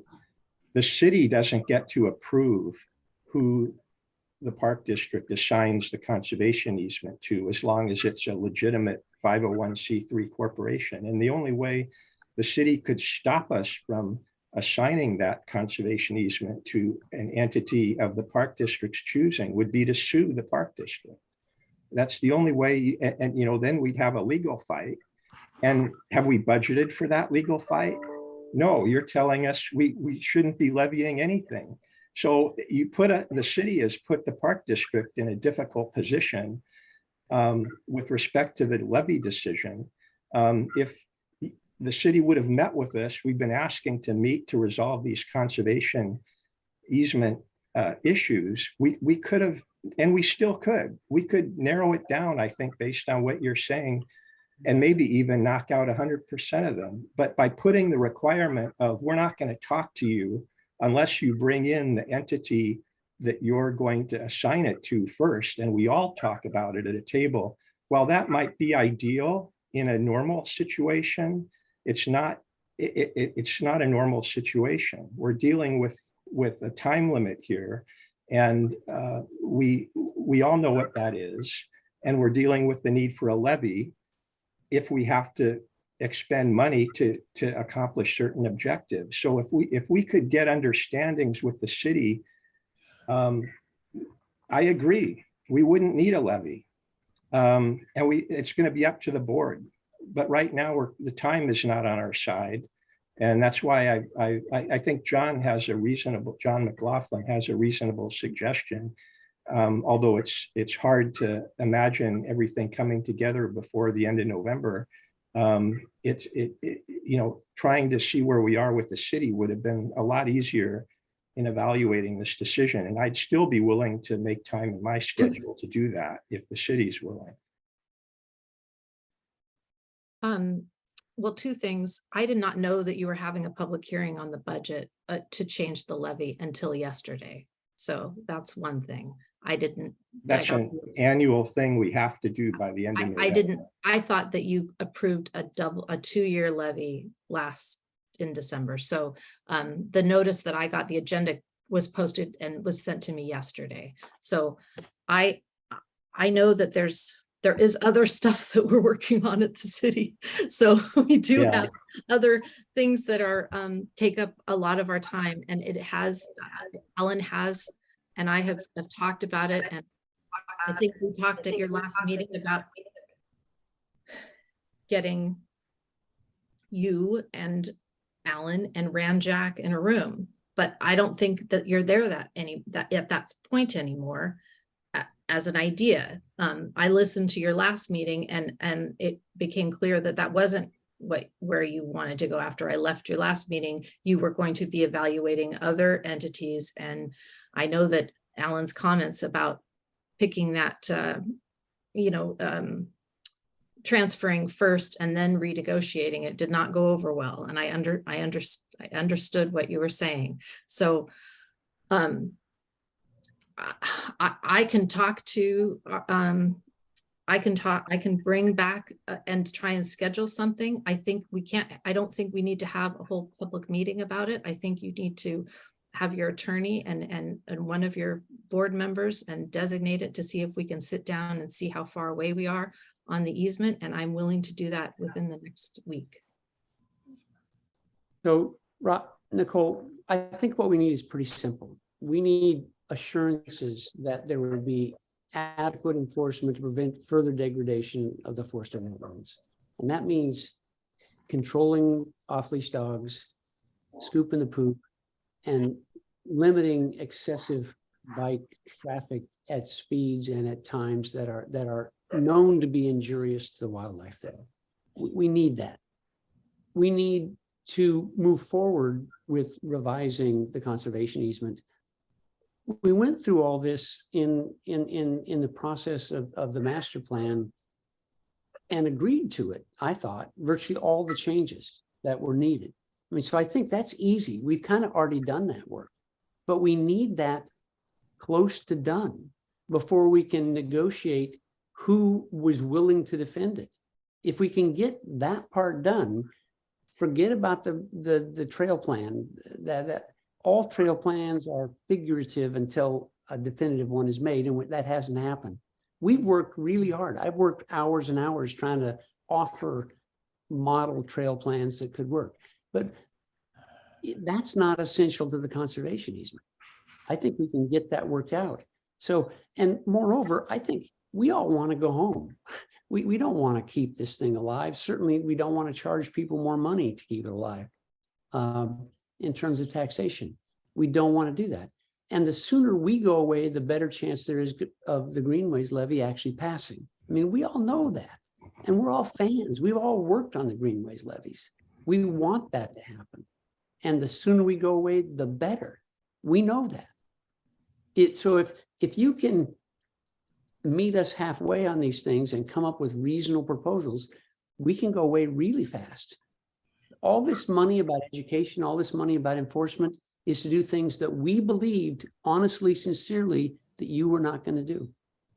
So I guess I don't understand how the word enforcement, those types of things are not in the conservation easement. There's nothing about dogs or bikes in the conservation easement. So our ability as a community to enforce degradation on our parks is, the more people that we have and the more education we need to do. And we have got to up our game as a department. And that's one of our priorities for the next year. We have We don't have a communications person. We don't have a communications team like the utility funded departments do.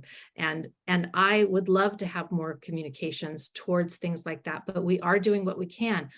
But we're putting $650,000 toward phase 1 implementation that is including getting everyone, dogs, bikes, and people out of the wetlands of the main trails. And I don't know how much more commitment you guys need for our dedication to that cause than that. I'd like to see you put some signs up at least at the entrances to the park. That would be, show me some commitment. You want some signs like a dog waste station? Because I don't have a sign yet. We need to create that sign. Well, make some, get them up at the entrances at least. That's the beginning of education. That keeps the yahoos that just never even seen the place before from going in there and screwing it up. And then you can worry about the interior signage stuff later. Get a plan together too. Get the fire department and get some budget changes there too. Ed, This is a very helpful conversation, and I don't want to have us go round and round and repeat ourselves. So I can make one observation and one suggestion. Two observations, actually. There, unless you all are not seeing what I'm seeing, every time I go into the woods at all the major entrances, there are signs that say dogs must be on leash. So whether those signs are adequate, large enough, etc., they do exist. I just saw one this morning. Observation number 2 refers to the money in the budget that I've pointed out a moment ago. If we chose not to levy going forward, we have $270,000 in the budget, which is at least more than adequate to meet the Whatcom Land Trust concerns, which I believe Frank mentioned were 200,000 something. So we have some amount of cash. Those are the two observations. The suggestion I have is that the board as a whole, or some representatives of the board, meet with due haste with Nicole and the city attorney and our attorney ASAP, preferably before the end of November. If the entire board was going to be a party to meeting with Nicole, I can say that I'm ready to meet virtually any day except for Thanksgiving. Nicole has been great. She's clarified her previous comments. Thank you, Nicole. Nicole has said that she's willing to meet. We have said that we're willing to meet. The only thing we have to do is meet. And so I would suggest that we consider what day that could happen as soon as possible so that we can meet our obligation of the end of November.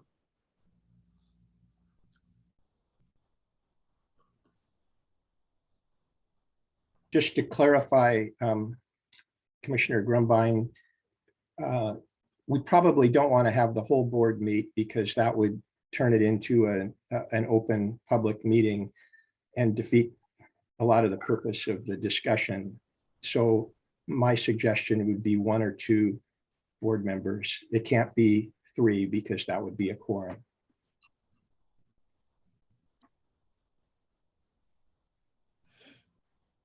so Nicole, I would be more than happy to meet with you, and I would hope at least one of our other board members would be willing to do that too, and just hammer out a practical way forward.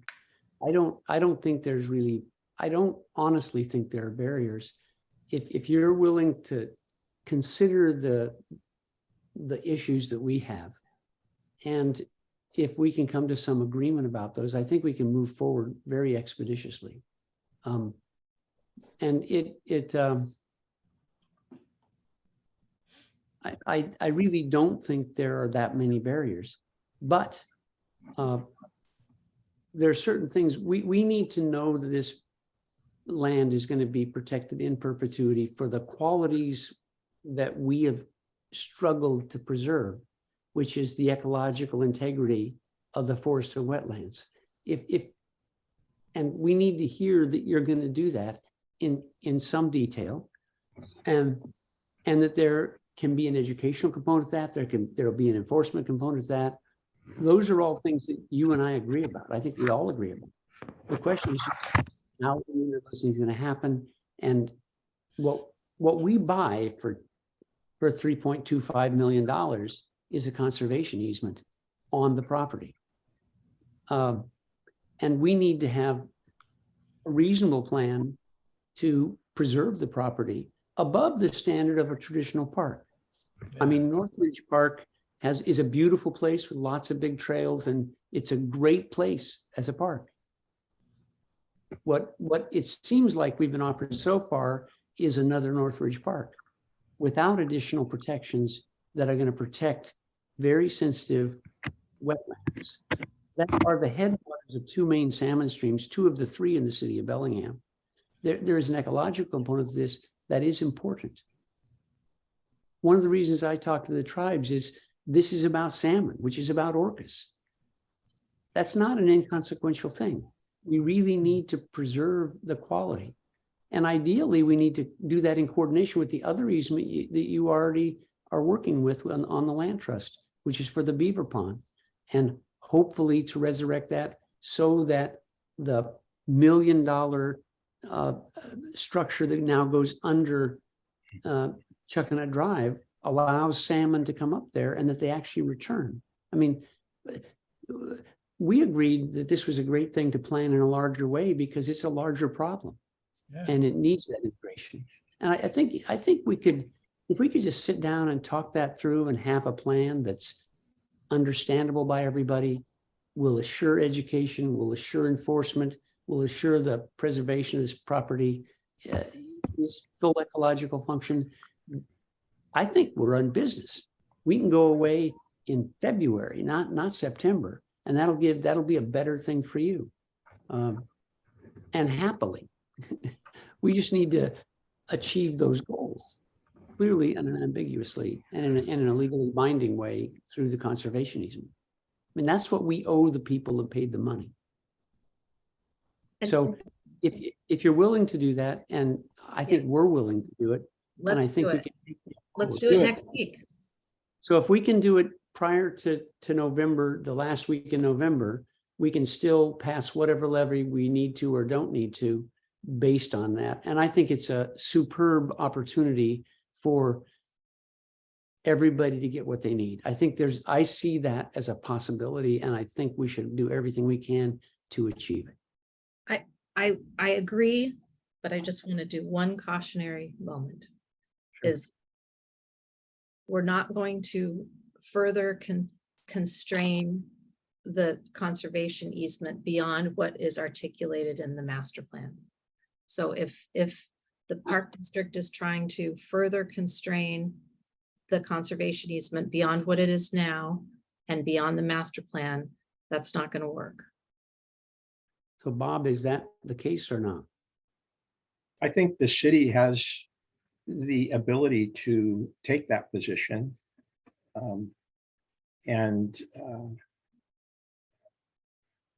Honestly, I don't blame them. I mean, they've gone through the master plan process, and they have what they have. That was a public process. I do think we need to clean up the conservation easement. I agree. And I think it can be made better, probably even than the iteration that I gave. And I think I know the language that I think got us into you guys that Michael Lillquist helped write. I am okay with that.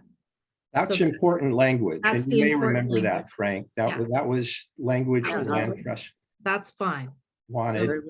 So I think we can do it if we sit down and talk, and I'll reach out.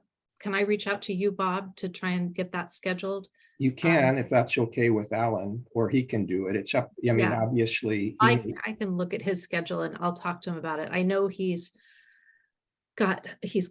a lot of stuff going on right Yeah. So Well, I may have to we- get another attorney to help us with it. we've all got a lot of stuff. I going know on, we do. and none of us, Nicole, I'm sure you included, have time to do this. I know I don't, but I'm going to make time in my schedule and do it. Okay. I can't do it before Tuesday of next week, Okay. but if we can find a mutually agreeable time, Wednesday, Thursday, or Friday, Okay. let's try for that. Assuming we can have one or two commissioners available, I Okay. would respectfully suggest that Frank be one of them. And then who the second one is, I think we should decide that, but I think it'd be good if we had two, probably. Okay.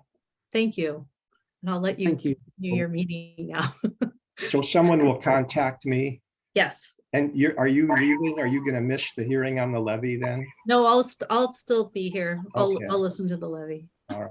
I'm still here. So I'd like to suggest that in view of what we just said, that we defer a decision about the levy and about the budget until we further resolve these issues, and then we can make a much better and much more informed decision. We still do need, I agree, but we still do need to open and close the hearing on the levy. There may be members of the public who want to speak on the levy. There's still a number of people here. So we're talking about the budgets now, but my And- proposal is that we move forward with. Yeah, the process you we do just not need to discussed. make a decision tonight on either one if you're going to have another hearing or another meeting, I mean. But we should talk about availability of, commissioners if there's another one that wants to participate. My schedule's flexible as far as accompanying you, Frank, to a meeting. Count me out. I can't make it. I have too much. So let's just talk about dates, so that might help us clarify. So you can't do it before Tuesday, you said, Bob? That's right. But after that, and I do have other meetings on Wednesday through Friday, but I'm sure we can find a date in there. I've got a deposition I need to have on Tuesday and prepare for that on Monday. So Thursday and Friday of next week, I'm pretty open. I've got stuff in the morning on Thursday, and in the late afternoon on Friday, but most of Thursday and Friday are open for me. So the 17th and 18th. And I think given the timeline, we probably need to move forward as expeditiously as possible. Yeah. So if we could shoot for Thursday and Friday of next week, and then are there other folks that would like to be at that meeting? Other commission? I've got Thursday is open but not Friday. I'm happy to participate, and I'm open every day next week, 100% available. Those retired guys, life's too easy. So Bob, why don't you see about dates? Because I think that's the next thing to do, is see what they've got for dates and see if we got some compatibility there. And we got a Thursday guy and a Friday guy, and me. So let's take that as a next step. If that's a tentative plan, let's go with that. And then I think I'd like to entertain a motion on how to dispose of our current public hearing. And it sounded like we have general consensus that we should, would it be appropriate to close it entirely or to continue it through? You've already closed it. You're having board discussion on it, and you have invited some additional comment. You can simply defer at this point if you choose. You could either reopen it and take more public comment, or you can just defer decision right now to a future meeting. So I would be open to a motion to defer this to a meeting prior to the 30th of November, if somebody would like to make that motion. Could Well, I interrupt for a second? Oh, John, go ahead if you want to go first. But maybe we're on the, talking about the same thing, but I just want to clarify, do we have two meetings, one for the budget, one for the levy? There are two hearings, one for the levy, one for the budget, exactly. Okay. And so we've closed the public hearing on the budget. Right. And then we've got to still open the public hearing on Right. the levy. Okay. So this, whatever motion is made now would be with respect to the budget piece. And my advice for your consideration is sometime prior to November 30th, which is the deadline we have to do it by. So we've already had a hearing on the budget, but we would, For a decision and further discussion to another time. exactly, okay. And I now forgot what I was going to say. One point I just wanted to make out, I guess, is timeline. The levy, if we do decide to do a levy, it has to be filed with the county on the 30th. So we would have to meet before the 30th. Right. So I just wanted to make that clear. Which means we would have to meet sometime between the 21st and the 29th. I'm also gone that whole time, so What, Robin? I'm here on the 21st.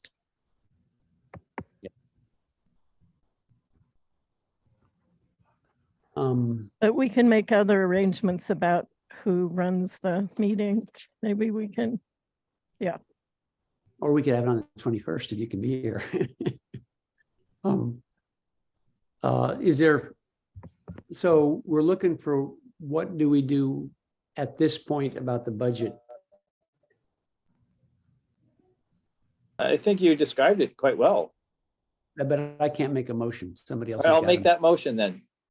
Okay, and your motion, if I can paraphrase you, is that we will have a meeting before the 30th to make a decision about the budget and continue the discussion for that next meeting.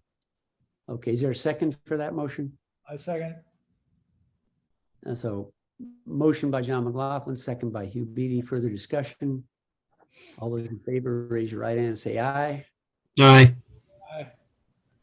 You can vote if you want it, or are you abstaining? There you go. Unanimous, 5 in favor. So moving on, the next item of business is a public hearing on the levy. And I'd like to open that public meeting, the public hearing on tax levy resolution number 23. And I'd like to open it to any public comment that would like to be made. we have some questions that have been sitting here for a while, and from Christopher Granis, if we could, I don't know if we want to answer that. The deal is the 3.25 million easements taxpayers have paid. If the city eliminates it and taxpayers sue the city, who would win? That was from Christopher. So Christopher, it's my understanding that the city really can't eliminate it. I don't think that's a possible thing for them to do. Again, I think that might have been an earlier question. There is an existing conservation easement now. We lose that conservation easement if we do not assign it prior to the end of 1 year after the master plan was established. And if we lose it, then that's on us. So we wouldn't sue anybody. And I don't think that what happened to the questions?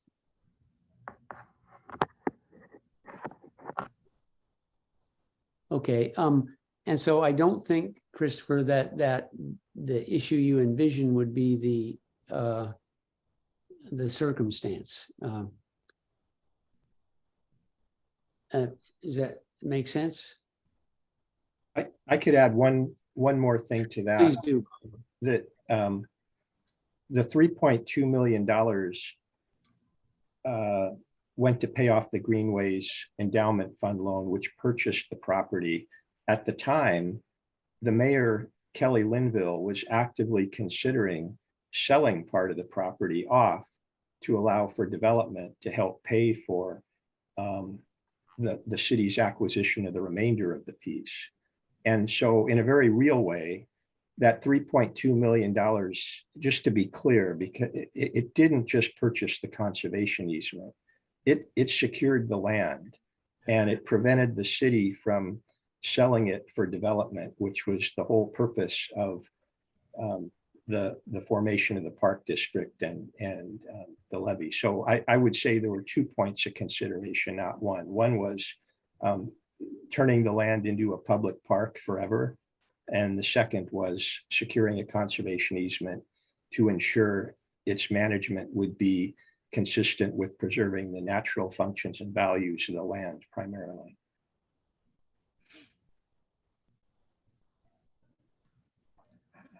Okay, the first person to comment is Barbara. Did that not work? Oh, there There it you go. comes. You go. And after that will be Jacob Stewart. Hi, again. It's been a very informative. And Nicole, if you're still listening, I really appreciated your comments and hearing you say things. I think my concerns about the woods and thinking about, well, we could do enforcement and we could change these things. I didn't even think that that's really not in the purview of the park district. So I'm very optimistic that we'll get with Nicole's help, we'll get the conservation easement that we want. And you have to remember they're doing $650,000 next year, and probably not all in 1 year, but they've put into improving and protecting the wetlands.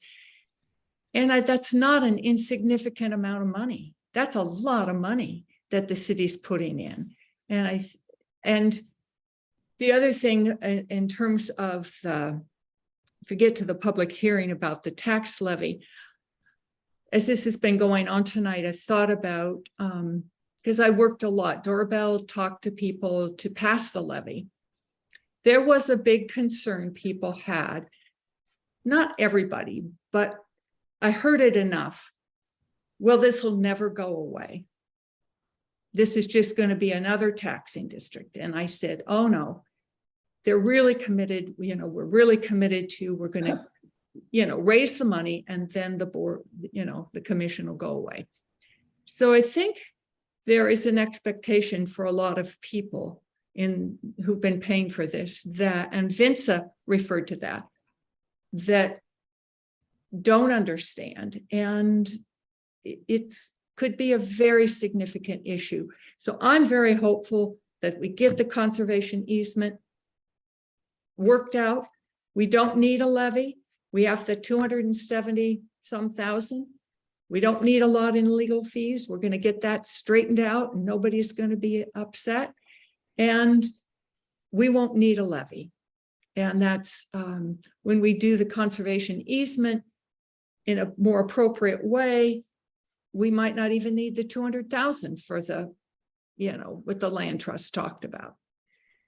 So timing is all the issue, but right now I really am crossing my fingers that we don't need a levy for everyone's sake. And thank you all. Thank you. Next. Thanks, Barbara. Yeah.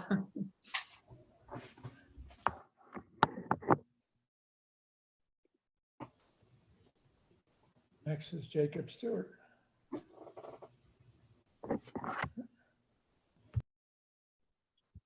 Hi. So after listening for the past 2 hours and a half to the board's hypothetical expenditures that would require the passage of additional levy, what I've heard is things like paying to staff the forest with doggy doo docents, paying to prevent people from using flashlights at night on bikes, raising funds to potentially sue the city in future litigation. Those are silly. Those are silly things to raise money for. In fact, those are almost crank suggestions, I would say. And I can't imagine that it would be anything other than the object of public ridicule or even perhaps proper anger. Despite some assertions tonight, it's clear that the board is having some trouble letting go and going home. So I would encourage you guys, to do that. It's time to dissolve. It's time not to pass another levy, and it's time to let go of the dog and bike issue. Those issues have been adjudicated, and I'm sorry that some people on the board, didn't get their way, but that's the way it falls sometimes. Thanks. Adjudicated, huh? Thank you, Jacob. Forrest Longman is going to be next.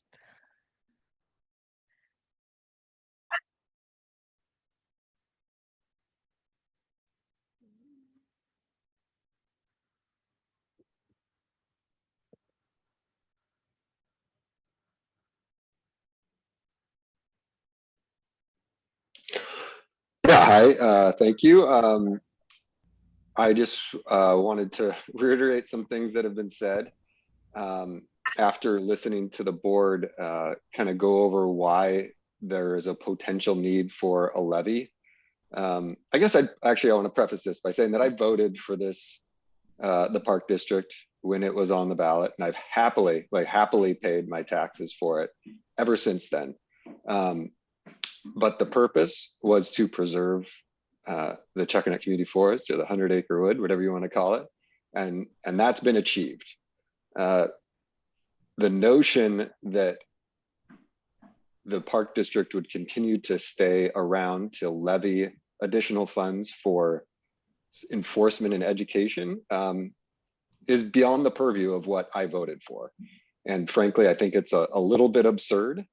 And I think you really need to think about that. And when you talk about the fact that you want to levy an additional year to provide those services, but then you're also talking about that you're going to dissolve within a year, those two things feel at odds. So I don't know what could be achieved, even if it was within your purview to do those things, what could be achieved in that 9-month period that you're discussing.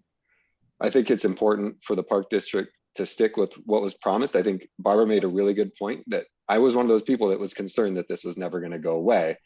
And what I'm hearing the Park District Board talk about is trying to preserve their authority and their funding to act outside their purview. So I hope that you can resolve this with the Parks Department quickly, and you can move on with quickly assigning a conservation agreement and dissolving well before the year dissolution date is reached.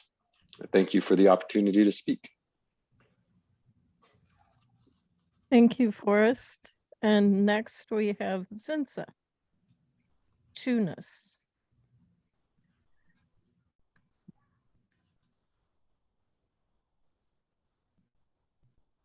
Hi, guys, again. Yeah, I just want to say that I'm encouraged at the thought that you will be meeting, that Bob especially will be meeting with Alan or whatever city attorney is designated, and Nicole Oliver and the powers that be, and sort this out so that the levy does not need to be passed, that the budget can be approved before December 1st, that's great, but that the conservation easement will go forward, everything will go smoothly. I admit I have a little bit of a Pollyanna attitude, but I also hear and understand the anxiousness in the community about us not going away, about the the commission not going away. And I want to encourage you that since we have 274,000 in the kitty, and we're not going to spend all of that this coming year on operating expenses, that money needs to go back to the city and we don't need a new levy. I really do believe that. So that's just my 2 cents. Thanks. Thanks, Vincent. Is there anybody else who would like to speak? Raise your hand. Christopher, I know you had your hand up at one point. I would just like to remind the viewers that was February 12th, 2013, when we voted to establish this district. So that was 10 years from now would be, well into 2013. So, and we'll be gone before then.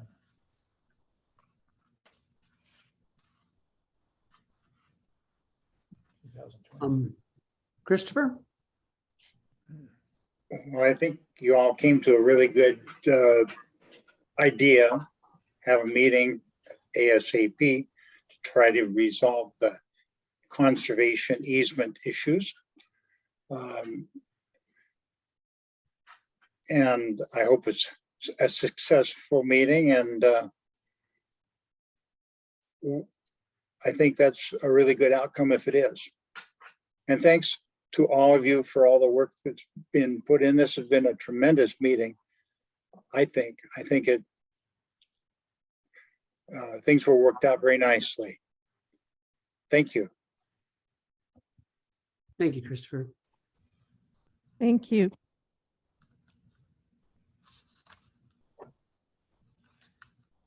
There is nobody else who has their hand up to speak.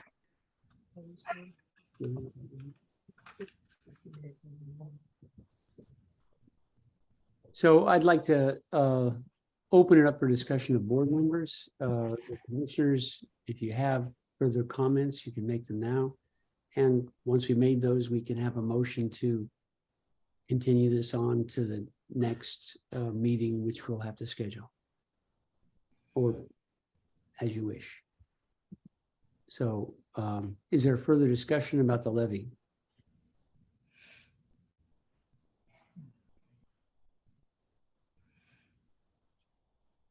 Hearing none, I'd be open to a motion to postponing a final decision about this until our next meeting when we decide about the budget.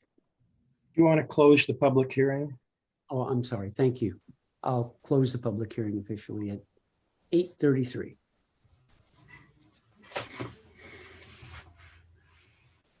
Thank you, Bob.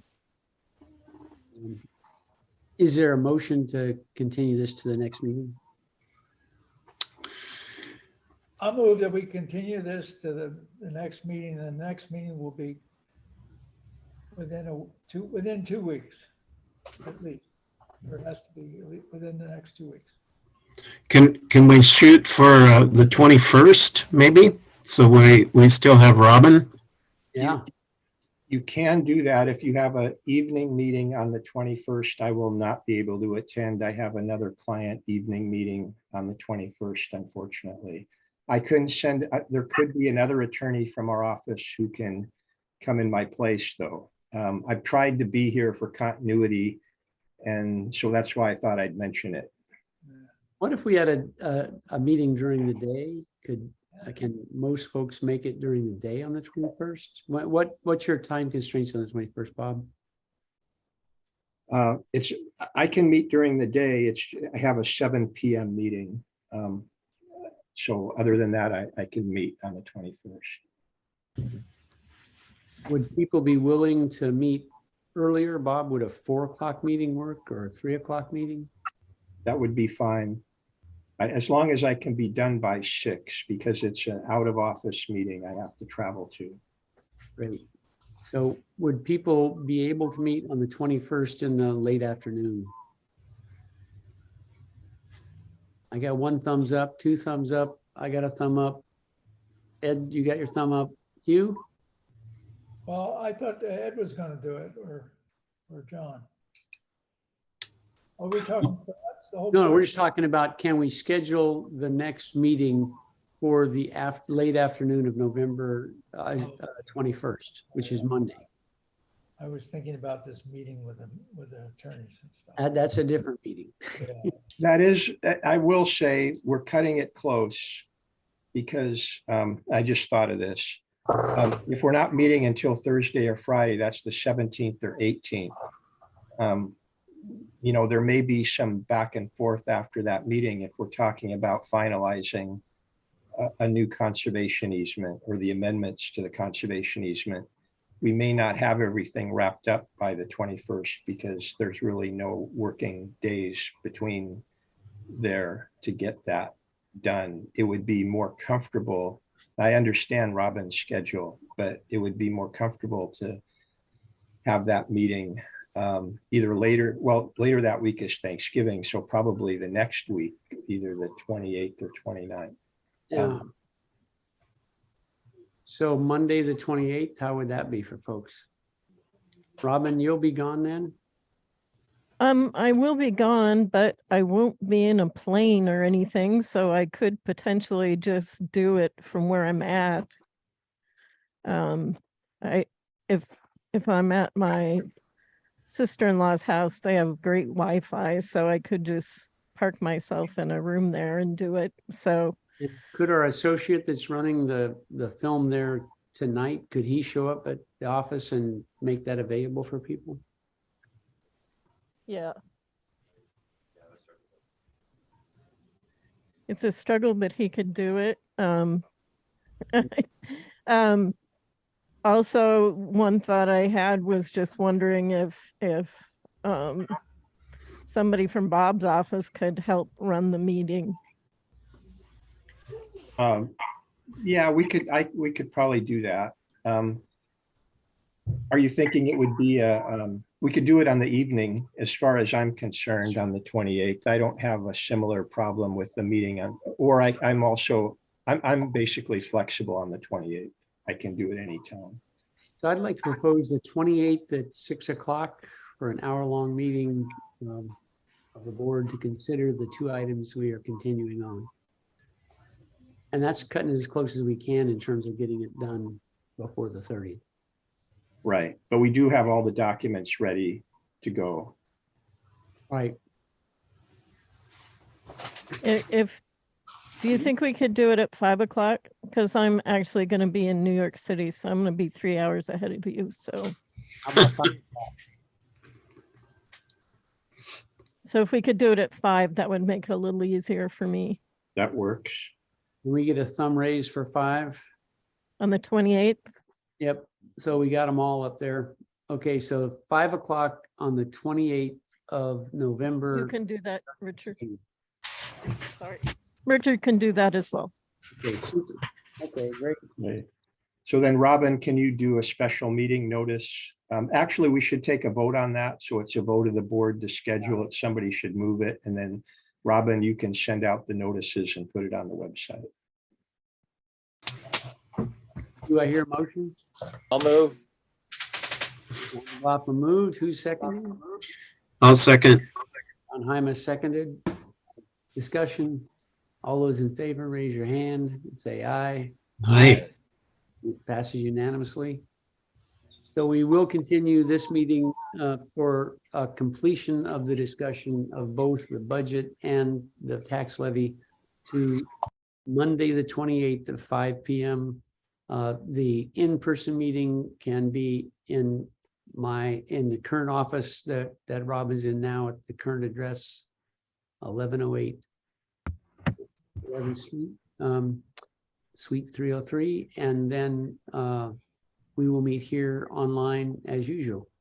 And Robin, you can join us. I appreciate that very much. Now we still have more work to do. There was a motion that was started by John Hymas about moving the meeting. So I guess we superseded that by this actually assigning a date, right? Yeah. And then we have closed both of our public hearings and we have got our old business to contend to, I think is where we're at right now. Is that correct? Actually, there was an old business about the conservation easement, but perhaps we could say we've covered that. No. That I think we should talk about that. We should, okay. Yeah. So at least, Actually, before that, we have the Park Advisory Board meeting report if there is. yeah. Do we have a park boarding advisory report? Mr. Hymas, are you able to attend or not? Not, No meeting minutes yet either? not that I saw. There we go. So we don't have a report? I attended and, but I only watched periodically at it. It was kind of, they're talking about some parks on the north side and this and that. A little part that she mentioned tonight, I missed most of that, so I don't know. Okay. But it was a meeting. They have a park board and they listen to stuff. Super. Moving on to old business, the conservation easement update. So I spent a lot of time talking to various organizations. I talked to Conservation Northwest. I talked to the Wilderness Society. I talked to Trust for Public Lands, Defenders of Wildlife, and the Nature Conservancy. So most of those national organizations are not a very good fit for us. The one that I'm still having some discussion with is Nature Conservancy, but several people recommended against us doing that were local folks that had experience with them. So the one that was most interesting was Mitch Friedman's organization, which I think some of you may be familiar with. They're based in Seattle now, not in Bellingham. And Mitch considered it, but in the end decided they really didn't have the bandwidth to make the commitment. That leaves us with basically two others, both of which I think are viable and potential recipients. The first is Northwest Indian College remains quite interested. I think they could be a very good recipient of this. They have their own legal staff already. They wouldn't necessarily need additional funding, although I think we should offer them some to enforce it.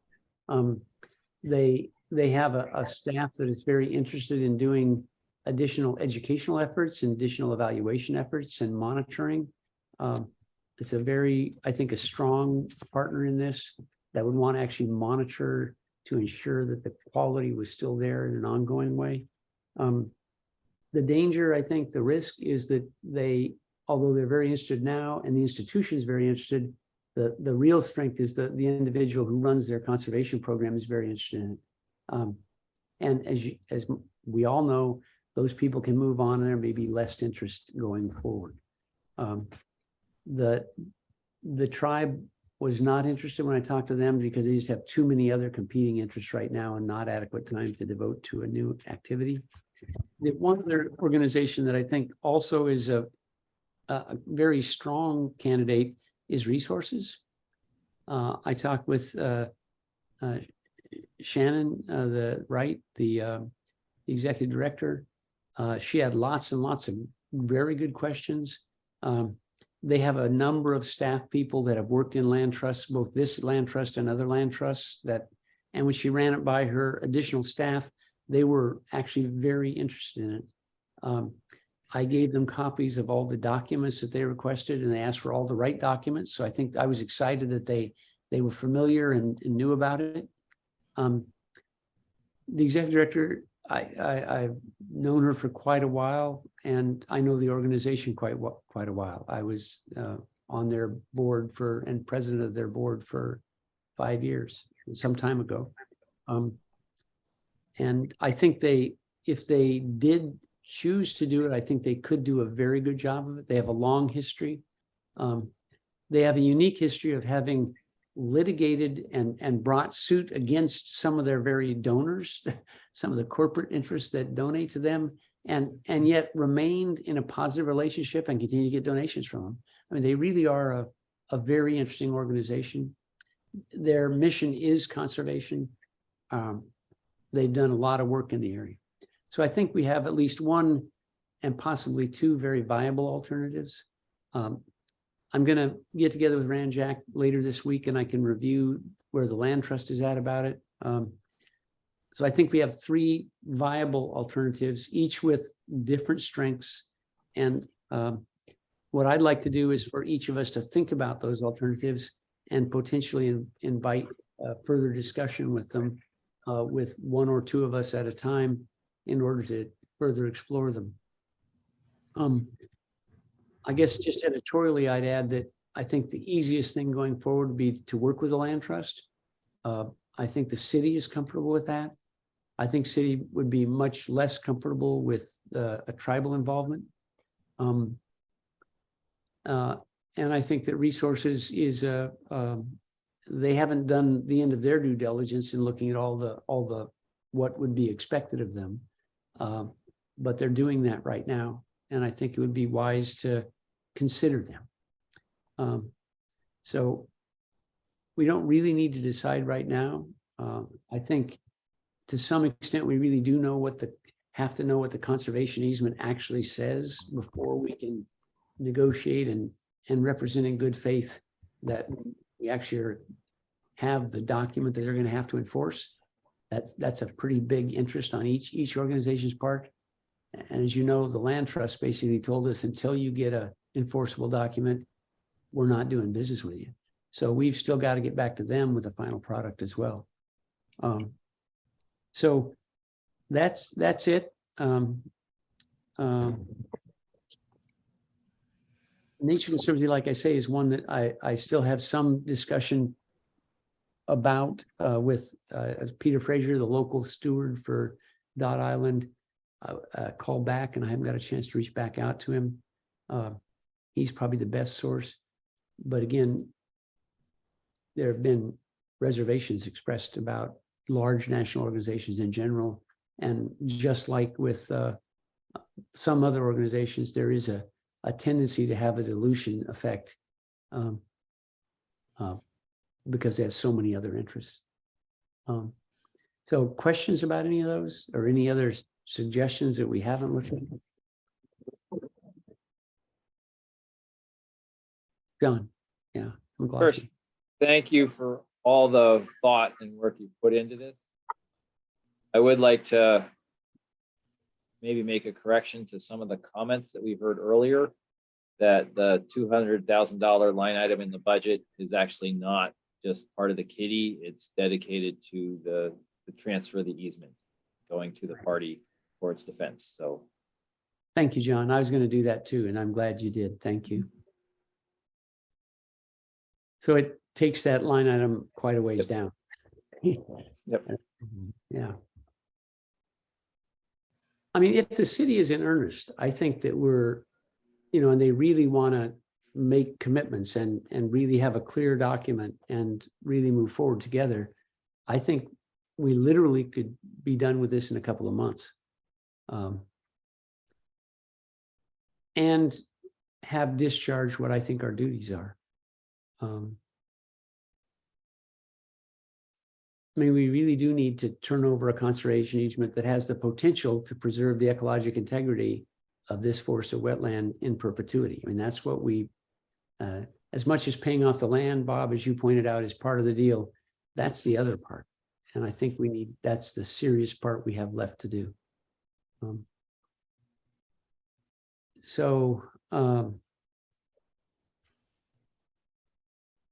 That's where we're at about that.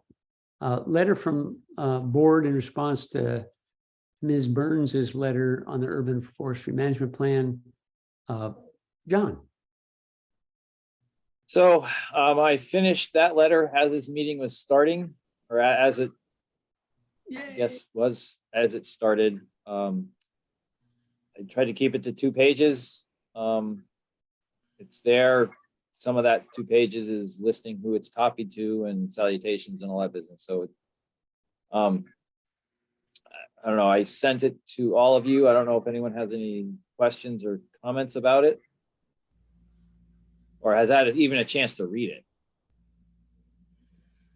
It basically makes, let me pull it up, 3 points.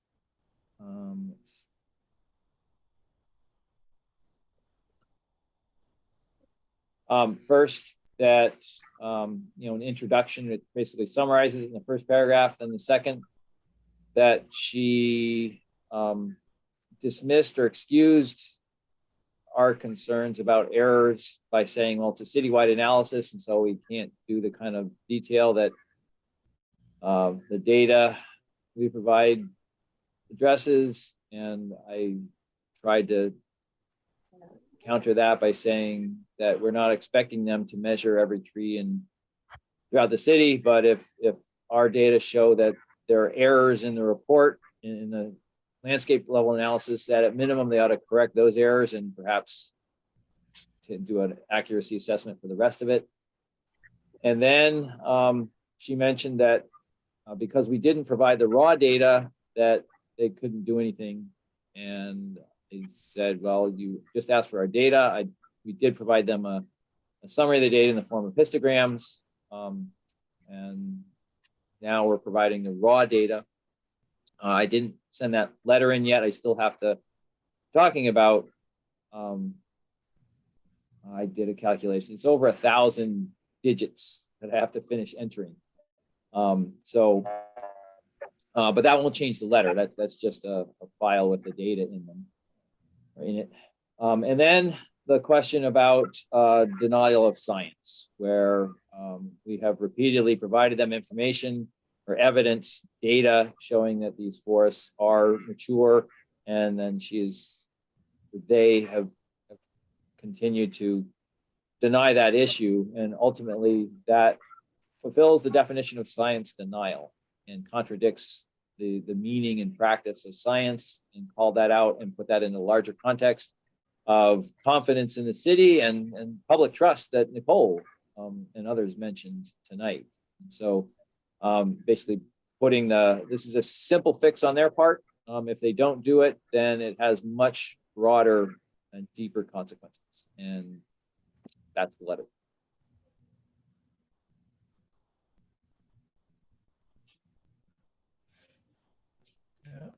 Thank you, John. I had a chance to read it. It looks thoughtful, well-written, and concise. I guess we should, and this is the letter that apparently we had a request for too, a written request, as I recall. Correct. So we should probably, when we send it, we should include that person. Mm-hmm. So are people ready to vote and sign?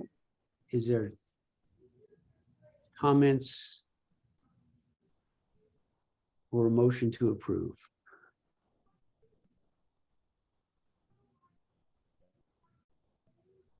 I move to approve. Second. I'll second. Seconded, moved and seconded to approve. Is there further discussion? Really well written, John. I'm impressed. Thank you. It's just his usual stuff, man. It's just excellent. All right, all those in favor, raise your right hand. There we go, unanimously passes. Thank you. So the pragmatics of getting it signed are going to be more difficult. I guess. So are we waiting for the numbers? Yeah, for we're you going to get those in, John, before we send it? Yes, it does need a second file with the data in it. So in terms of signing the letter itself, I guess I could print it out and bring it around to each person's house to sign. Although I only run into John when he's bicycling by me. I missed him twice, and some man rode up the street and he's passing me on his bicycle. John could print it out and sign it and then drop it off to my house. Yeah. Or to John Hymas or something. Sure. Do that.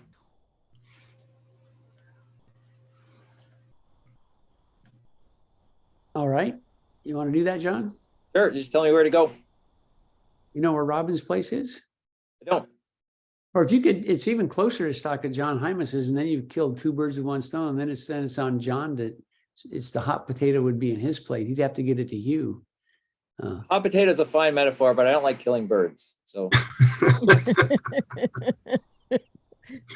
Like Audubon. Yeah. Autobomb. I agree. So if you could get it to Yep. Hugh, and maybe Hugh could get it to Ed, and Ed could get it to me, I could get it to Hugh, and then I could bring it back. I'm dropping it off to Hugh. You What? is it? No, you're going to drop off to John Hymas, and then Hymas. John Hymas is Okay. going to, Okay, maybe gotcha. John, Ed's gonna bring it to me, and I'm gonna take it to you, and then I'm gonna put it in an envelope and bring it back to you. to me. Add the date, no, to our illustrious author, so he can add the data. And then he's gonna make a copy of it and send it to you, and send the original in after he signs it. Are we going to email it like we usually do? We could. Yeah, We should- so all these people who are CC'd, are they receiving it as email or? That's what we did the last 2 times. So they'll be then scanned and then emailed. Yes. Okay. Do we want to? As long as John can get it to, John McLaughlin can get it to John Hymas, who then can get it to Hugh, and then somebody can pick it up from Hugh. I think we gotta And- get Ed and me in there somewhere. So, well, that's true. If If Ed could pick it up from Hugh's, actually, do you know what, John McLaughlin, if you could just sign it and have it ready and tell me when to be there, I can come pick it up. It And then- might be easier if I just drop it off at John Hymas. I'll just take it around to everybody, though. Okay, For that, I mean, last time we did this, it took very little time because everybody's right there by each other, so it's easy just to zip around the neighborhood. okay. I moved to Mount Baker Care Center now, and they have a flu outbreak, so you'll have to mask up, Frank, if you come by. I masked up last time. I'm happy to mask up again. Trust me, if there's flu in there, I'm not going in without a mask. Maybe they could bring it to you. Or Yeah, bring it to me and then come back with it. sure. So, why doesn't John just bring it to me, and then you can take it around to everybody and get them to sign it, Frank, and then bring it back to me and I'll scan it. okay, that's fine with me. Okay, Come in. so I'll give you my address before we get off, John. Right. Or if this is recorded, you can just send it to me offline. Will do. All righty, so, conservation edit letter, other old business. Hearing none, I'll move on to new business, other new business. Hearing none, we'll go to the monthly expenses cash flow sheets. No, we have new business. Sorry, there was an amended agenda I sent out with the email today. Also, we have a question. Pardon me? We have a question. Is the draft part of your posted materials? I would like to request a copy as well. I'm not sure what draft of what. That's from Nicole. She might mean the letter. Probably Oh. letter. She's on the CC list. She'll get a copy. Okay. So the other thing that was on my list, Frank, was just that we have to approve the meeting dates for 2023. Okay, that's why there's just that other business with a question mark. I got it. Or actually I put it's under new business, but it's on the amended agenda. So the dates are, so I came up with dates through August. They're just all the 4th Wednesdays of the month. And then I don't know if you want to have, I mean, we might not last this long, but if we do, I didn't know if you wanted to have a date in September as well. We can't wait till the 4th Wednesday because our last day that we can exist is the 21st of September. So The days before that, the Wednesdays are the first is 9/6, the second Wednesday is 9/13, and the third is 9/20. So you just have to approve the meeting Just dates. pretend like it's the second week, just like the end of every year. Sounds good to me. Why don't we do that? So And do we want to approve that list of dates then, the fourth Wednesday up to September, and in September, the second Wednesday? Sure. I'll take a motion then. Move we approve the Hymas? calendar as defined by Mr. James. And on September, we have it a little bit earlier and have it on the 13th. Instead of- So there's a motion. Do I hear a second? I'll second. There we go. Move seconded. All those in favor, well, all those discussion? Thumbs up. Yeah, let's give thumbs up for yes. Unanimously passed. Any other stealth business? no, Okay, great. sorry about that. Here's your cash flow sheet. WECU account as of 10/31, 2,967.11. Treasury report as of October 31st. Unencumbered cash balance as of 10/1, 237,935. Ending unencumbered balance as of 10/31, 274,298. And we received $50,320 in revenue and paid out $13,957 in operating. Motion to approve district payroll form with wages of Robin Albro of 22.5 hours in October.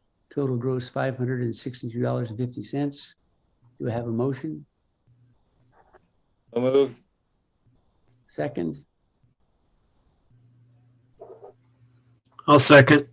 Moved and seconded. All the discussion? Hearing none. All those in favor, raise your hand. Say aye. Aye. It looks like unanimous. The consent agenda. Motion to approve the following payments. September 30th, 2022, invoice 34394, Whatcom County Administrative Services, $30 for third quarter payroll services. Payment October 31st, 2022, invoice from Robin Albro, $64 for mileage for August, September, and October. And thirdly, payment 3 November 2022, invoice 174052813 from Robin Albro for $85.96 for Zoom webinar. Motion to approve. Move approval. Second. Ed Ed seconded. raised his hand. Seconded. seconded. Moved and seconded.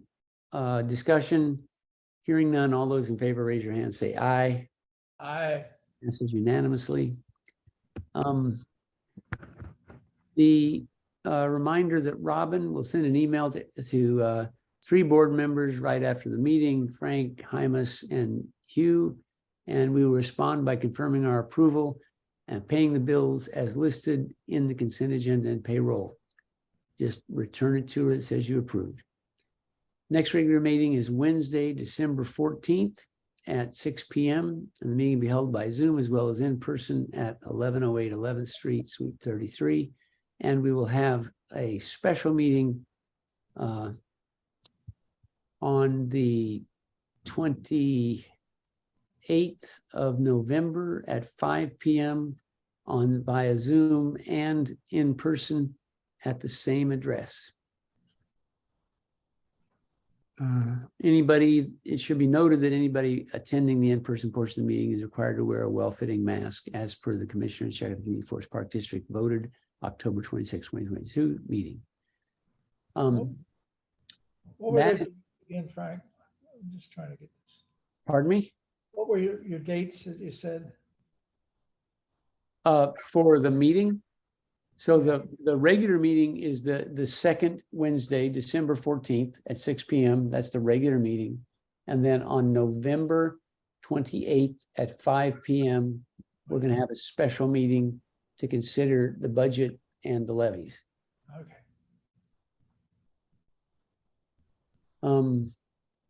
Any other business for the good of the order? Thank you all. Thank you, Robin.